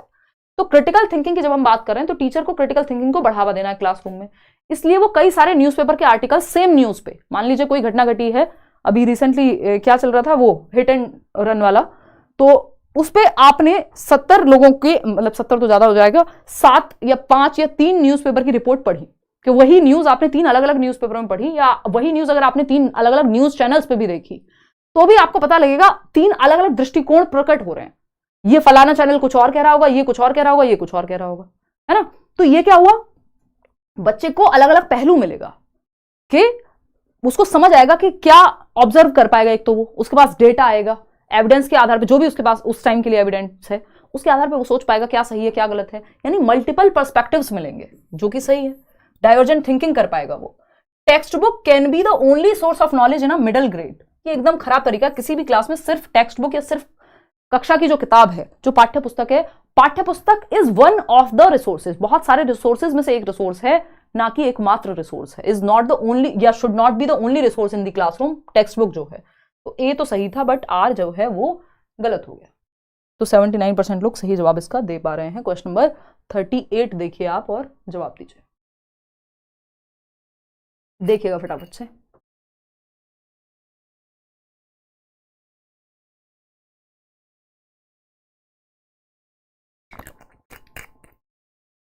देखिए फटाफट से। अभी हमारे पास 12 क्वेश्चन और हैं, फिर हमें निशा के घर पकौड़े खाने हैं, जो आज निशा ने स्पेशली बनवाए हैं। हमें पता लगे कि ऐसी हरकतें आज जो निशा ने की हैं शुरुआत में, वो पकौड़ों की वजह से थी या इनके अपनी पर्सनल डिसीजन था। देखिए एक बार, असर्शन क्या है? A teacher should encourage her students to make intuitive guesses. Intuitive guesses किस स्टेज में आते हैं बताएगा कोई? कोई बात नहीं, हम बताएंगे मैराथन सेशन में, ठीक है। तो एक शिक्षक को अपने छात्रों को किसी प्रश्न के उत्तर के बारे में सहज अनुमान लगाने के लिए प्रोत्साहित करना चाहिए। बिल्कुल सही बात है। जो मन में आ रहा हो बेचारे बच्चे के, बेचारा क्यों हो गया वैसे बच्चे के जो भी मन में आ रहा हो वो कह पाए, खुल करके एक्सप्रेस कर पाए, ये बात तो सही है, ये करना चाहिए टीचर को। रीजन क्या है इसका? Student should be instructed to answer only when they are absolutely sure of the correct answer. यानी बच्चों को सिर्फ तभी जवाब देना चाहिए, तभी उनको जवाब देने के लिए प्रोत्साहित करो जब उनको एग्जैक्ट आंसर पता हो, नहीं तो मत देने दो जवाब। तो ये तो गलत हो गया। इंट्यूटिव गैसेस का मतलब ये वो अनुमान लगा रहा है कि अच्छा मेरे मैम ऐसा हो सकता है क्या? फिर आप कहोगे अच्छा बताओ क्या, फिर बताया कि नहीं नहीं देखते हैं, अभी डिस्कस करेंगे। तो ये हुआ सहज अनुमान कि जो उसके मन में आया, जो उसके अनुभव के आधार पर उसने बोल दिया। तो ये अच्छी बात है, बच्चों को आप अभिव्यक्त करने दें, एक्सप्रेस करने दें। लेकिन ये कह रहे हैं आप बच्चे को सिर्फ तभी कहें बोलने को जब उसको एग्जैक्ट सही आंसर पता हो। तो बच्चे वैसे ही डरते हैं क्लासरूम में बोलने से। आपने कह दिया अगर सही नहीं पता, अगर गलत निकला आंसर तो डांट पड़ेगी, मजाक उड़ेगा अलग से। जबकि सही टीचर क्या कहेगा, या थियरी क्या कहती है हमारी कि भाई आपको बच्चे को प्रोत्साहित करना है जवाब देने को। या टीचर्स, अच्छे टीचर्स क्या कहते हैं कि कोई बात नहीं जवाब तो दो, गलत हो जाएगा कोई बात नहीं देखेंगे। तो ये बात तो गलत है कि जब सही जवाब पता हो तभी दे वो। तो ए तो सही था कि इंट्यूटिव गैसेस आप उसको लगाने को कहो कि जितना पता है इतना बताए at least, but R is false. A तो सही था, आर यहां पे फॉल्स है। आगे बढ़ेंगे क्वेश्चन नंबर 39 पे। क्वेश्चन नंबर 39 क्या कहता है? ये बड़े क्वेश्चन हैं, इसलिए जरूरी है कि आप इनको मल्टीपल टाइम प्रैक्टिस करें, क्योंकि अगर आपकी स्पीड बढ़ गई, अगर आपकी स्पीड बढ़ गई पढ़ने की, तो क्या होगा? आप जल्दी जवाब दे पाएंगे, आपका टाइम बचेगा पेपर में। जैसे मेरे को याद है अभी ये आपकी क्लास से पहले एक क्लास थी, उससे पहले उसके बाद मैंने थोड़ा सा मेरे को देखना था, क्योंकि देखना पड़ता है वो लेसन प्लानिंग में कि गलत टाइपिंग है या कुछ है, एक बार नजर तो निकल जाए। तो आपके क्वेश्चंस थे पता नहीं कितने, 30 क्वेश्चंस, 20 मैंने देख लिए थे, 30 क्वेश्चंस थे आई थिंक, और 10 से 12 मिनट ही थे। तो वो 30 क्वेश्चंस फटाफट से, और मेरे पास उनके आंसर्स भी थे नहीं, है ना, क्योंकि अब इतना कई बार एक्सपीरियंस हो जाता है। हालांकि मेरी कोशिश रहती है कि ऑफिशियल आंसर से प्रॉपर मैच्ड हों चीजें और प्रॉपर ऑथेंटिकली जाएं चीजें, लेकिन तो वो स्पीड बढ़ गई समय के साथ। शायद जब मैंने अपना टीचिंग ट्रेनिंग किया होगा उस टाइम पे नहीं हो पाता। इन क्वेश्चंस की बात कर रही हूँ, और मैं ऐसा नहीं है कि 30 क्वेश्चन 12 मिनट में बहुत जल्दी पढ़ दिए, बट जिसमें समझाना भी है मुझे और उनको देखना भी है कि सही और गलत कौन सा हो सकता है, क्यों हो सकता है, और असर्शन और रीजनिंग के ये क्वेश्चन थोड़े लेंथी होते हैं। तो सिंपल सी बात है कि जब हम इसमें स्किमिंग कह सकते हो आप, कि जब हम कोई चीज प्रैक्टिस मेक्स अ मैन और वुमेन परफेक्ट। तो भाई जब हम प्रैक्टिस करेंगे तो हमारी स्पीड अपने आप बढ़ जाएगी। पेडागोजी में स्पीड अच्छी होनी चाहिए। आपके पेपर में वैसे भी 90 नंबर की पेडागोजी है। क्योंकि पेपर लेंथी हो जाता है थोड़ा। असर्शन क्या है? 4-year-old Riya can not take into consideration the height and width of the 2 beakers at the same time while pouring the same amount of water into tall and wide beaker. यानी कि 4 वर्ष की रिया है जो लंबे और चौड़े बीकर में, वो बीकर होता है ना जो केमिस्ट्री में यूज करते थे, ठीक है, बर्तन मान लो आप, है ना, एक मग है जो चौड़ा है और लंबा है। लंबा तो देख लेते हैं ये लिखा भी उन्होंने कि नहीं। चौड़े बीकर में समान चौड़ा है भाई, और लंबे और चौड़े height and width of the 2 beakers are at the same time while pouring the same amount of water. अच्छा, एक लंबा है और एक चौड़ा है, जो कि प्याजे के एक्सपेरिमेंट में हमेशा आता ही है ना, कि एक चौड़ा बर्तन है और एक लंबाई में ज्यादा है बर्तन लेकिन चौड़ाई कम है। ठीक, इस ग्लास से इस ग्लास में मान लो पानी बराबर ही है, 200 ml ही है ना, पानी दोनों में 200 ml ही है। लेकिन जब इससे पोर किया इस लंबे ग्लास में तो उसको लगा लंबे ग्लास में पानी ज्यादा है, मतलब लैक ऑफ कंजर्वेशन या लैक ऑफ डिसेंट्रेशन, वो डिसेंटर नहीं कर पा रही है, ठीक है ना। विचार नहीं कर सकती। इसका मतलब कौन सी उम्र में होगी बच्ची? 2 से 7 वर्ष में। प्री ऑपरेशनल स्टेज है, लैक ऑफ कंजर्वेशन, संरक्षण की कमी है। रीजन क्या है इसका? Riya is at pre operational stage of cognitive development as per Jean पियाजे। बिल्कुल फैक्ट है, यही बात तो हम कर रहे थे भाई। ऐसा क्यों नहीं कर पा रही? क्योंकि वो प्री ऑपरेशनल स्टेज में है। तो both A and R true and R is the correct explanation of A. ठीक है ना, आगे बढ़ गए, आगे बढ़ते हैं। मतलब क्वेश्चन नंबर 40 देखिएगा, क्वेश्चन नंबर 40 देखिएगा। 10 सवाल और हैं, फटाफट से बताओ इसका जवाब। हाँ, practice makes a person perfect, बिल्कुल कह सकते हो मधु, है ना। और हमें क्या करना है? बहुत ही बढ़िया, एकदम जेंडर न्यूट्रल लैंग्वेज का इस्तेमाल आपने किया है। या तो आप दोनों ही जेंडर को इंक्लूड करें या फिर एक जेंडर न्यूट्रल भाषा का इस्तेमाल करें। ठीक है ना, बिल्कुल सही बात है, बहुत बढ़िया, तालियां बजाऊंगी मैं आपके लिए, बहुत अच्छा लगा मुझे। हाँ ठीक है, सही जवाब दे रहे हैं आप लोग। चलिए आगे बढ़ते हैं, समझते हैं कहानी क्या है। असर्शन क्या कहता है भाई? A teacher tries to include examples from the immediate environment of children to make the class interactive. यानी बच्चे के वास्तविक जीवन से, रियल लाइफ कॉन्टेक्स्ट से, संदर्भ से वो उठा करके ला रहे हैं टीचर एग्जाम्पल। जो जैसे मैं कई बार इंस्टाग्राम का, रील का, इसका उसका एग्जाम्पल बहुत बार दे देती हूँ, क्योंकि मुझे पता है आप लोग देखते तो हो ही, कितना ही मना कर लो, है ना। हम मना करें भी क्यों? क्योंकि आप बच्चे तो रह नहीं गए, लेकिन पेरेंट्स भी मना करें, ठीक है ना। तो कई लोग तो पूछते हैं कि क्या समस्या है, मतलब क्या समाधान है इसका कि ना देखें। तो खैर, या कोई मूवी आई हुई है रिसेंट, तो उसके एग्जाम्पल्स आपको बहुत बार मिल जाएंगे मेरे सेशंस में। क्यों? क्योंकि हमें पता है कि भाई आपके परिवेश से जो आप कर रहे हैं वो एग्जाम्पल देना जरूरी है, रियल लाइफ से जुड़ जाएंगी चीजें। तो ये बात सही है। Socio cultural context plays an important role in learning. भाई सामाजिक अधिगम, सामाजिक सांस्कृतिक संदर्भ, जिस समाज, जिस संस्कृति में हम रह रहे हैं, उसके एग्जाम्पल्स से या उसके एस्पेक्ट से जोड़ना चाहिए लर्निंग को, तब हम बेहतर समझ पाएंगे, क्योंकि हमारी रियल लाइफ से जुड़ जाएगी। बात तो सही है। अब आपको कोरियन किसी मूवी का एग्जाम्पल दें, जो मैंने ही खुद देखी आज, कि मैं एक एग्जाम्पल निकाल के लाऊंगी इसलिए मैंने मूवी देखी, और आपको आकर के कोरियन मूवी का कोई एग्जाम्पल दिया जो ना आपने देखी थी और मैंने भी पहली बार देखी थी, तो वो क्या हुआ? सोशियो कल्चरल कॉन्टेक्स्ट से एकदम खराब हो गई। हमारे संदर्भ में हम बॉलीवुड मूवीज ज्यादा देखते हैं, ज्यादातर लोग भारत में, तो क्या होगा? हिंदी मूवीज ज्यादा देखते हैं, तो वही एग्जाम्पल ज्यादा काम का है ना। अब कोरिया में जाके कोई हिंदी की मूवीज का एग्जाम्पल देगा तो कोई बहुत फेमस मूवी हुई तो समझ आ जाएगा, नहीं तो नहीं। ठीक, चलिए खैर, ये option is the right answer. इसलिए हमें बच्चे के संदर्भ का ध्यान रखना है, उसकी सराउंडिंग का, उसकी भाषा का, उसके कल्चर का, वैसे ही एग्जाम्पल लेके आने हैं। असर्शन क्या है? Mistakes and errors made by the students are indicative of the failure of the teachers and the students. छात्रों द्वारा की गई गलतियां और त्रुटियां शिक्षकों और छात्रों की विफलता का संकेत हैं। यानी बच्चे से गलती हुई है, या क्लासरूम में जो भी गलतियां हो रही हैं, या फेलियर, किसी भी वजह से बच्चे फेल हो रहे हैं, तो वो टीचर और स्टूडेंट दोनों की मिस्टेक है, फेलियर है टीचर और स्टूडेंट का। अगर त्रुटि हो रही है, एरर्स कमिट हो रहे हैं, तो वो टीचर और बच्चा दोनों फेल हो गए उसमें। देखो, गलतियां होने से कोई फेल नहीं होता, गलतियां सीखने का हिस्सा है, ना तो टीचर ना student. Errors are the part of learning. Children, ऐसा कोई व्यक्ति नहीं मिलेगा जो सीखता हो या किसी ने कुछ भी सीखा हो, है ना। माय मेंटर यूज्ड टू से दिस, कि किसी ने कुछ सीखा हो और कभी गलती ना की हो, ये पॉसिबल नहीं है ना। दीपक सर देखिएगा एक बार, रीजन की अगर हम बात करें, children do not have the ability to think on their own and need to be constantly instructed to ensure learning। यानी बच्चों में स्वयं सोचने की क्षमता नहीं होती है और सीखने को सुनिश्चित करने के लिए उन्हें लगातार निर्देश दिए जाने की आवश्यकता होती है। यानी उनमें क्षमता ही नहीं है बच्चे में सीखने की, जबकि हम कह रहे हैं बच्चा क्या है? CCL, क्यूरियस है जन्म से ही, क्रिएटिव है और लर्निंग की एबिलिटी के साथ पैदा होता है। ये बात कौन कह रहा है? चाइल्ड सेंटर्ड एजुकेशन का शॉर्ट फॉर्म मैंने आपको बना के दिया हुआ है। तो both A and R false हो गए यहाँ पे, तो डी ऑप्शन गलत हो गया, सिंपल बात। आगे बढ़ेंगे क्वेश्चन नंबर 42 पर। क्या कहता है भाई क्वेश्चन नंबर 42? असर्शन है और रीजन है, देखते हैं क्या है assertion. School should emphasise on mere reproduction of materials learn. Again, mere reproduction, mere recall, memorisation, ये सब रट्टे की बात करते हैं, तो ये एकदम खराब तरीका है कि पुनरुत्पादन कर दो, जो सीखा है उसको उगल दो, पेपर पे जाके उल्टी कर दो, नहीं। रीजन क्या है? Memory is neither constructive not interpretative, ये भी गलत है।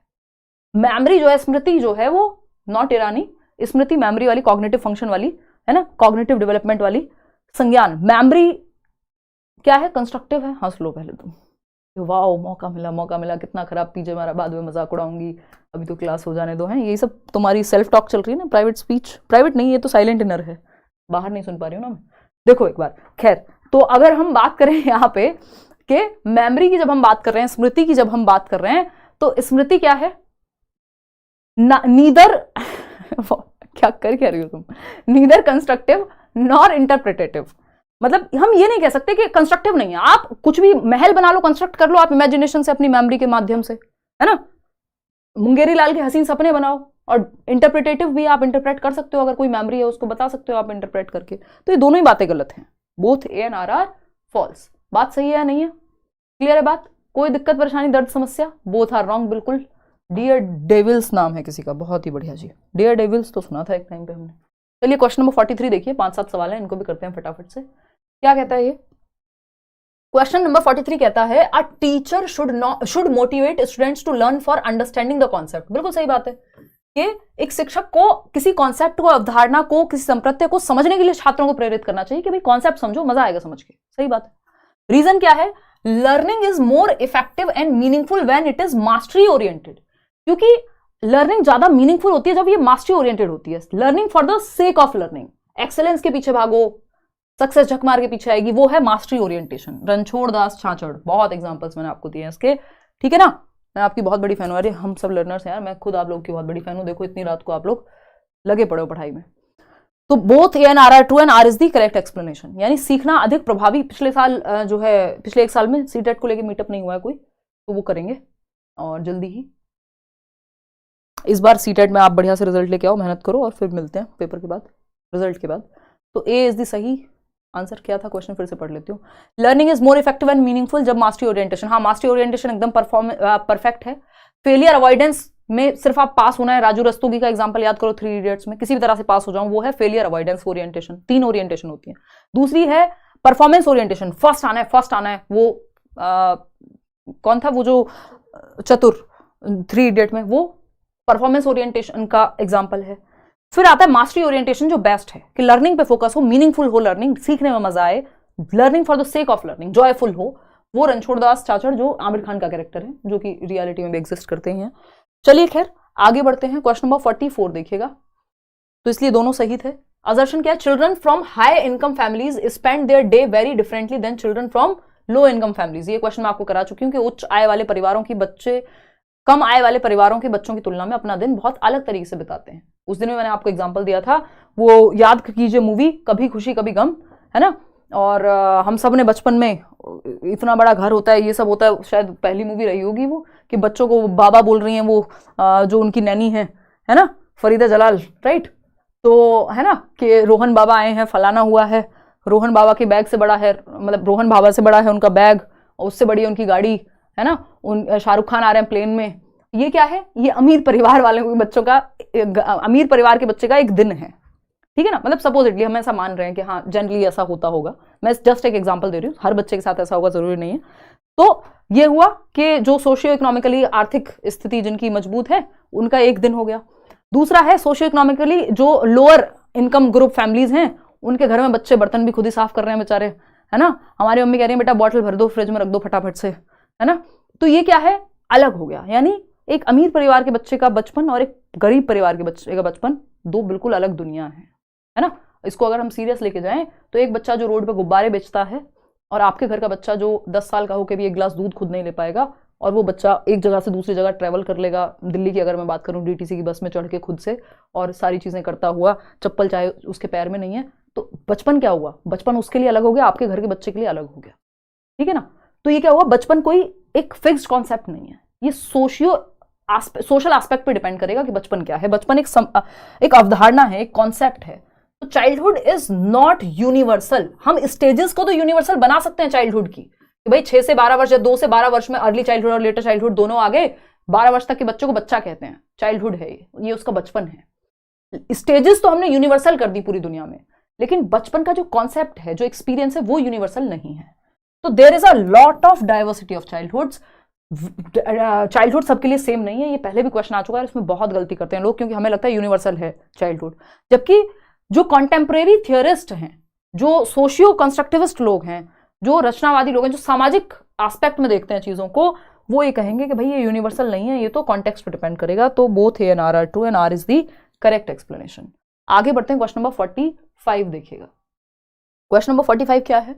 Assertion, teacher should employ multiple ways of assessment in their classroom, यानी शिक्षक को अपनी कक्षा में मूल्यांकन के कई तरीकों को अपनाना चाहिए कि आप बच्चे से ओरल क्वेश्चंस भी पूछ रहे हैं, कोई एक्टिविटी करा के भी असेस कर रहे हैं, कोई डिबेट के दौरान आपने ऑब्जर्व किया, उससे भी असेस हो पाएगा बच्चा कि कैसे सीख रहा है, कितना आता है उसको।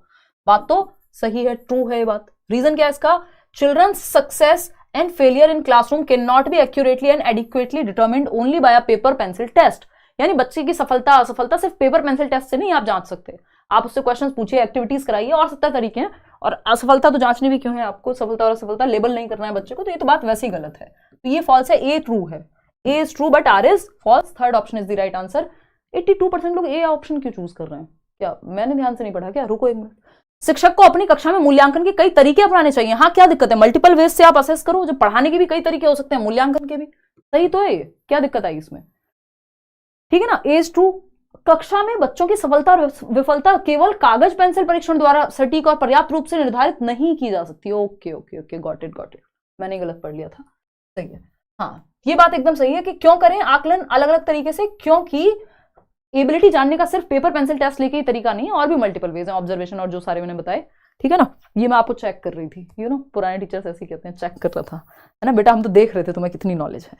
तो both A and R true and R is the correct explanation of A. ये बात सही है, यहाँ पे सही जवाब आप लोग दे रहे थे। वो कैन नॉट नहीं लिखा होता तो ये जस्ट इसका आंसर बदल जाता, तो एक शब्द भी जवाब बदल देता है, इसलिए रट्टे नहीं लगाने, पढ़ना है प्रॉपर। क्वेश्चन नंबर 46 देखिएगा। असर्शन क्या है? Learning in schools should be detached from the social context of children, यानी स्कूल में जो सीखना है वो सामाजिक संदर्भ से अलग कर दो। जिस समाज, जिस संस्कृति, जो मूवीज, जो एक्सपीरियंसेस आसपास बच्चा ले रहा है उससे अलग कर दो लर्निंग को, तो फिर कुछ समझ नहीं आएगा, रट्टा हो जाएगा। ये तो सोशल कॉन्टेक्स्ट से सिखाना है, ये रोट लर्निंग कराने को कह रहे हैं, ये तो गलत हो गया।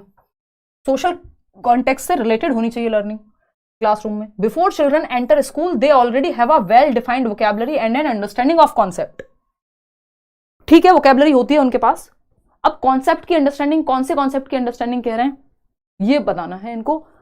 तो देखते हैं, ऑप्शंस पे जाते हैं सीधा। ए तो गलत है, ए तो एकदम गलत है, तो बोथ वाला तो ऑप्शन ही हट गया सीधा। A is true but R is false. हाँ, ए कैसे ट्रू होगा? कौन से सपने हैं ये? नहीं, ए तो ट्रू हो ही नहीं सकता। एक ही ऑप्शन बचता है, both A and R false, क्योंकि हमें इस पे डाउट था रीजन पे। भाई बच्चे स्कूल में एंटर करने से पहले उनके पास एक वोकैबुलरी होती है, लेकिन वो कितनी वेल डिफाइंड है ये हमें नहीं पता। दूसरी बात, अगर हम इसको सही मान भी लेंगे, चलो वेल डिफाइंड है, वोकैबुलरी तो उनके पास होती है, इतनी बात पक्की है, लेकिन अंडरस्टैंडिंग ऑफ कॉन्सेप्ट्स मतलब सब कुछ उनको पहले से भी पता है, परिभाषित भी कर देंगे, वो सब कुछ पता है उनको नहीं।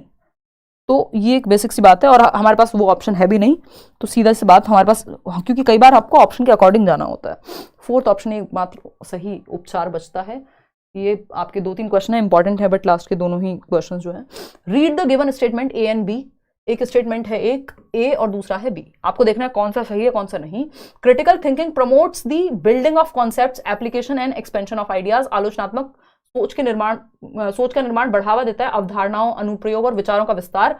बच्चे के कॉन्सेप्ट्स बेहतर होंगे, वो अप्लाई करना बेहतर सीख पाएगा, क्योंकि वो चारों दिशाओं में सोचेगा, फैक्ट्स एनालिसिस करेगा, सिंथेसिस करेगा, प्रॉपर एक कंक्लूजन पे पहुंचेगा, जस्ट मान नहीं लेगा कोई भी चीज। ठीक बात है, क्रिटिकल थिंकिंग जरूरी है, हेल्प करती है। It does not help in understanding and evaluating arguments and beliefs of others. भाई बिल्कुल हेल्प करती है दूसरे के आर्ग्यूमेंट, उसकी इंटेंशन, बिलीफ्स को समझने में। ये तो बात गलत हो गई, तो A is right, A is true but B is false. बात सही है, तो fourth option is the right answer. आगे बढ़ेंगे नेक्स्ट क्वेश्चन पे। क्वेश्चन नंबर 48 क्या कहता है, फटाफट से पढ़िएगा, गले की बज गई है बैंड, इतने दिनों से लगातार question. In a language classroom teacher should provide audio books along with text book materials, यानी एक भाषा की कक्षा में टीचर को ऑडियो बुक्स भी प्रोवाइड करनी चाहिए टेक्स्ट बुक मटीरियल के साथ साथ, कि वो बच्चा सुन के भी सीख सके कोई। ठीक बात है। Multiple options of representation cater to needs of diverse learners such as those with reading related disorders, यानी जो मल्टीपल तरीके हैं सिखाने के वो सभी बच्चों के लिए हेल्पफुल होते हैं। ऐसे बच्चों को भी मदद मिल जाएगी जिनको सुनने में दिक्कत है, रीडिंग रिलेटेड डिसऑर्डर है, या पढ़ने में दिक्कत है, डिसलेक्सिया है, तो वो सुन के सीख जाएंगे। तो मल्टीपल वेज हमेशा अच्छे होते हैं, यूनिफॉर्म या सिंगल वे से, है ना। तो दोनों बातें सही हैं, both A and R are true and R is the correct explanation of A. आगे बढ़े नेक्स्ट क्वेश्चन पे, सेकंड लास्ट क्वेश्चन है आज के लिए, फटाफट से देखिएगा इसको, फटाफट से देखिए। कोई कह रहा है मैम ऐड आता है लाइव क्लास में आपके, बाकी लोगों के नहीं आता क्या? यूट्यूब पे ऐड बंद हो गए, सिर्फ हमारे यहाँ बच्चे हैं? ऐसा कैसे हो गया? हम भी बंद कराएंगे? मजाक कर रही हूँ यार, इतनी थकान है, मुझे लगा कुछ पीडीएफ का कोई जरूरी सवाल होगा है। देखो एक बार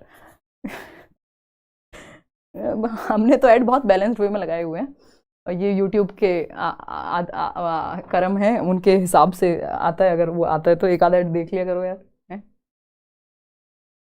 देखो एक बार, अगर हम बात करें, भाई उम्र हो गई, इतना यूट्यूब पे पढ़ा लिया 7-8 सालों में, है ना? हज़ारों की संख्या में जो है सेशंस हैं, पूरा एक ट्रेंड सेट कर दिया है कि सीटेट आप ऑनलाइन भी पढ़ सकते हैं, ये ऑप्शन भी नहीं होता था 2016 तक। तो अब क्या बूढ़ी हड्डियां जवाब दे गई हैं, ऐसे बड़े बूढ़ों की तरह, बुजुर्ग लोगों की तरह बात कर रही हूँ मैं, मजाक कर रही हूँ खैर, बट हाँ अब रिटायरमेंट का समय हो गया, बट ये पढ़ाने में इतना मज़ा आता है यार, मन ही नहीं करता है। देखो एक बार, तो ऐसे सवाल पूछ के मत दुखी किया करो। देखो एक बार क्वेश्चन में ऑप्शन नंबर 4 देखो यार, अगर हम बात करें असर्शन की, a teacher should not cater to individual differences, batch में नहीं पूछता है कोई, इतने रोचक सवाल सिर्फ यूट्यूब पे पूछे जाते हैं। देखो एक बार, a teacher should not cater to individual differences in the class, यानी शिक्षक को कक्षा में व्यक्तिगत मतभेदों पर ध्यान ही नहीं देना चाहिए। भाई देना चाहिए, तभी तो मैं और आप हंस पा रहे हैं, थोड़ा थोड़ा बीच में मनोरंजन हो जा रहा है। अगर इंडिविजुअल डिफरेंसेस हैं, कोई कह रहा है भाई मेरे क्वेश्चन इतने ठीक हुए, कोई कह रहा है ऐड क्यों आ रहा है बीच में, तीसरा कोई कहेगा जल्दी जल्दी कराओ यार, इतना स्लो क्यों करा रहे हो, तो इंडिविजुअल डिफरेंसेस तो होंगे, ध्यान देना चाहिए और उनपे, सबको ध्यान में, हिंदी में भी बात करें, कोई कहेगा बिल्कुल हिंदी में पढ़ाओ, कोई कहेगा बिल्कुल इंग्लिश में पढ़ाओ, है ना, कोई कहेगा यार दोनों से काम चला लेंगे, तो इंडिविजुअल डिफरेंसेस हैं, इन पे ध्यान दिया जाना चाहिए। रीजन क्या है? The purpose of progressive education is to ensure that all children are instructed in a uniform manner. भैया यूनिफॉर्म सेम तरीके से नहीं पढ़ा सकते सबको, यूनिफॉर्म नहीं, डिफरेंशिएटेड मैनर, स्टैंडर्ड मैनर नहीं। तो ये क्या हुआ, दोनों ही बातें गलत हो गई इस तरह से, तो both A and R are false. Fourth option is the right answer, 58% जो है वो सही है। आगे बढ़ते हैं, क्वेश्चन नंबर 50th, आज के लिए आखिरी सवाल है भाई, देखना एक बार, एक इंसान 9 हीमोग्लोबिन पे आपके सामने प्रेजेंट है, अच्छा नहीं लग रहा आपको, 2-2 घंटे की क्लास ले रहा है, और फिर आप ऐड की शिकायत करते हो यार, ऐसे थोड़ी होता है यार, है? हमारी भी टीम है, उनकी भी सैलरीज जाती हैं। देखिए एक बार, है? अब हमारे लायक हम जीवन में अच्छा कर चुके हैं तो क्या करें, बाकी लोगों को कुछ ना दें?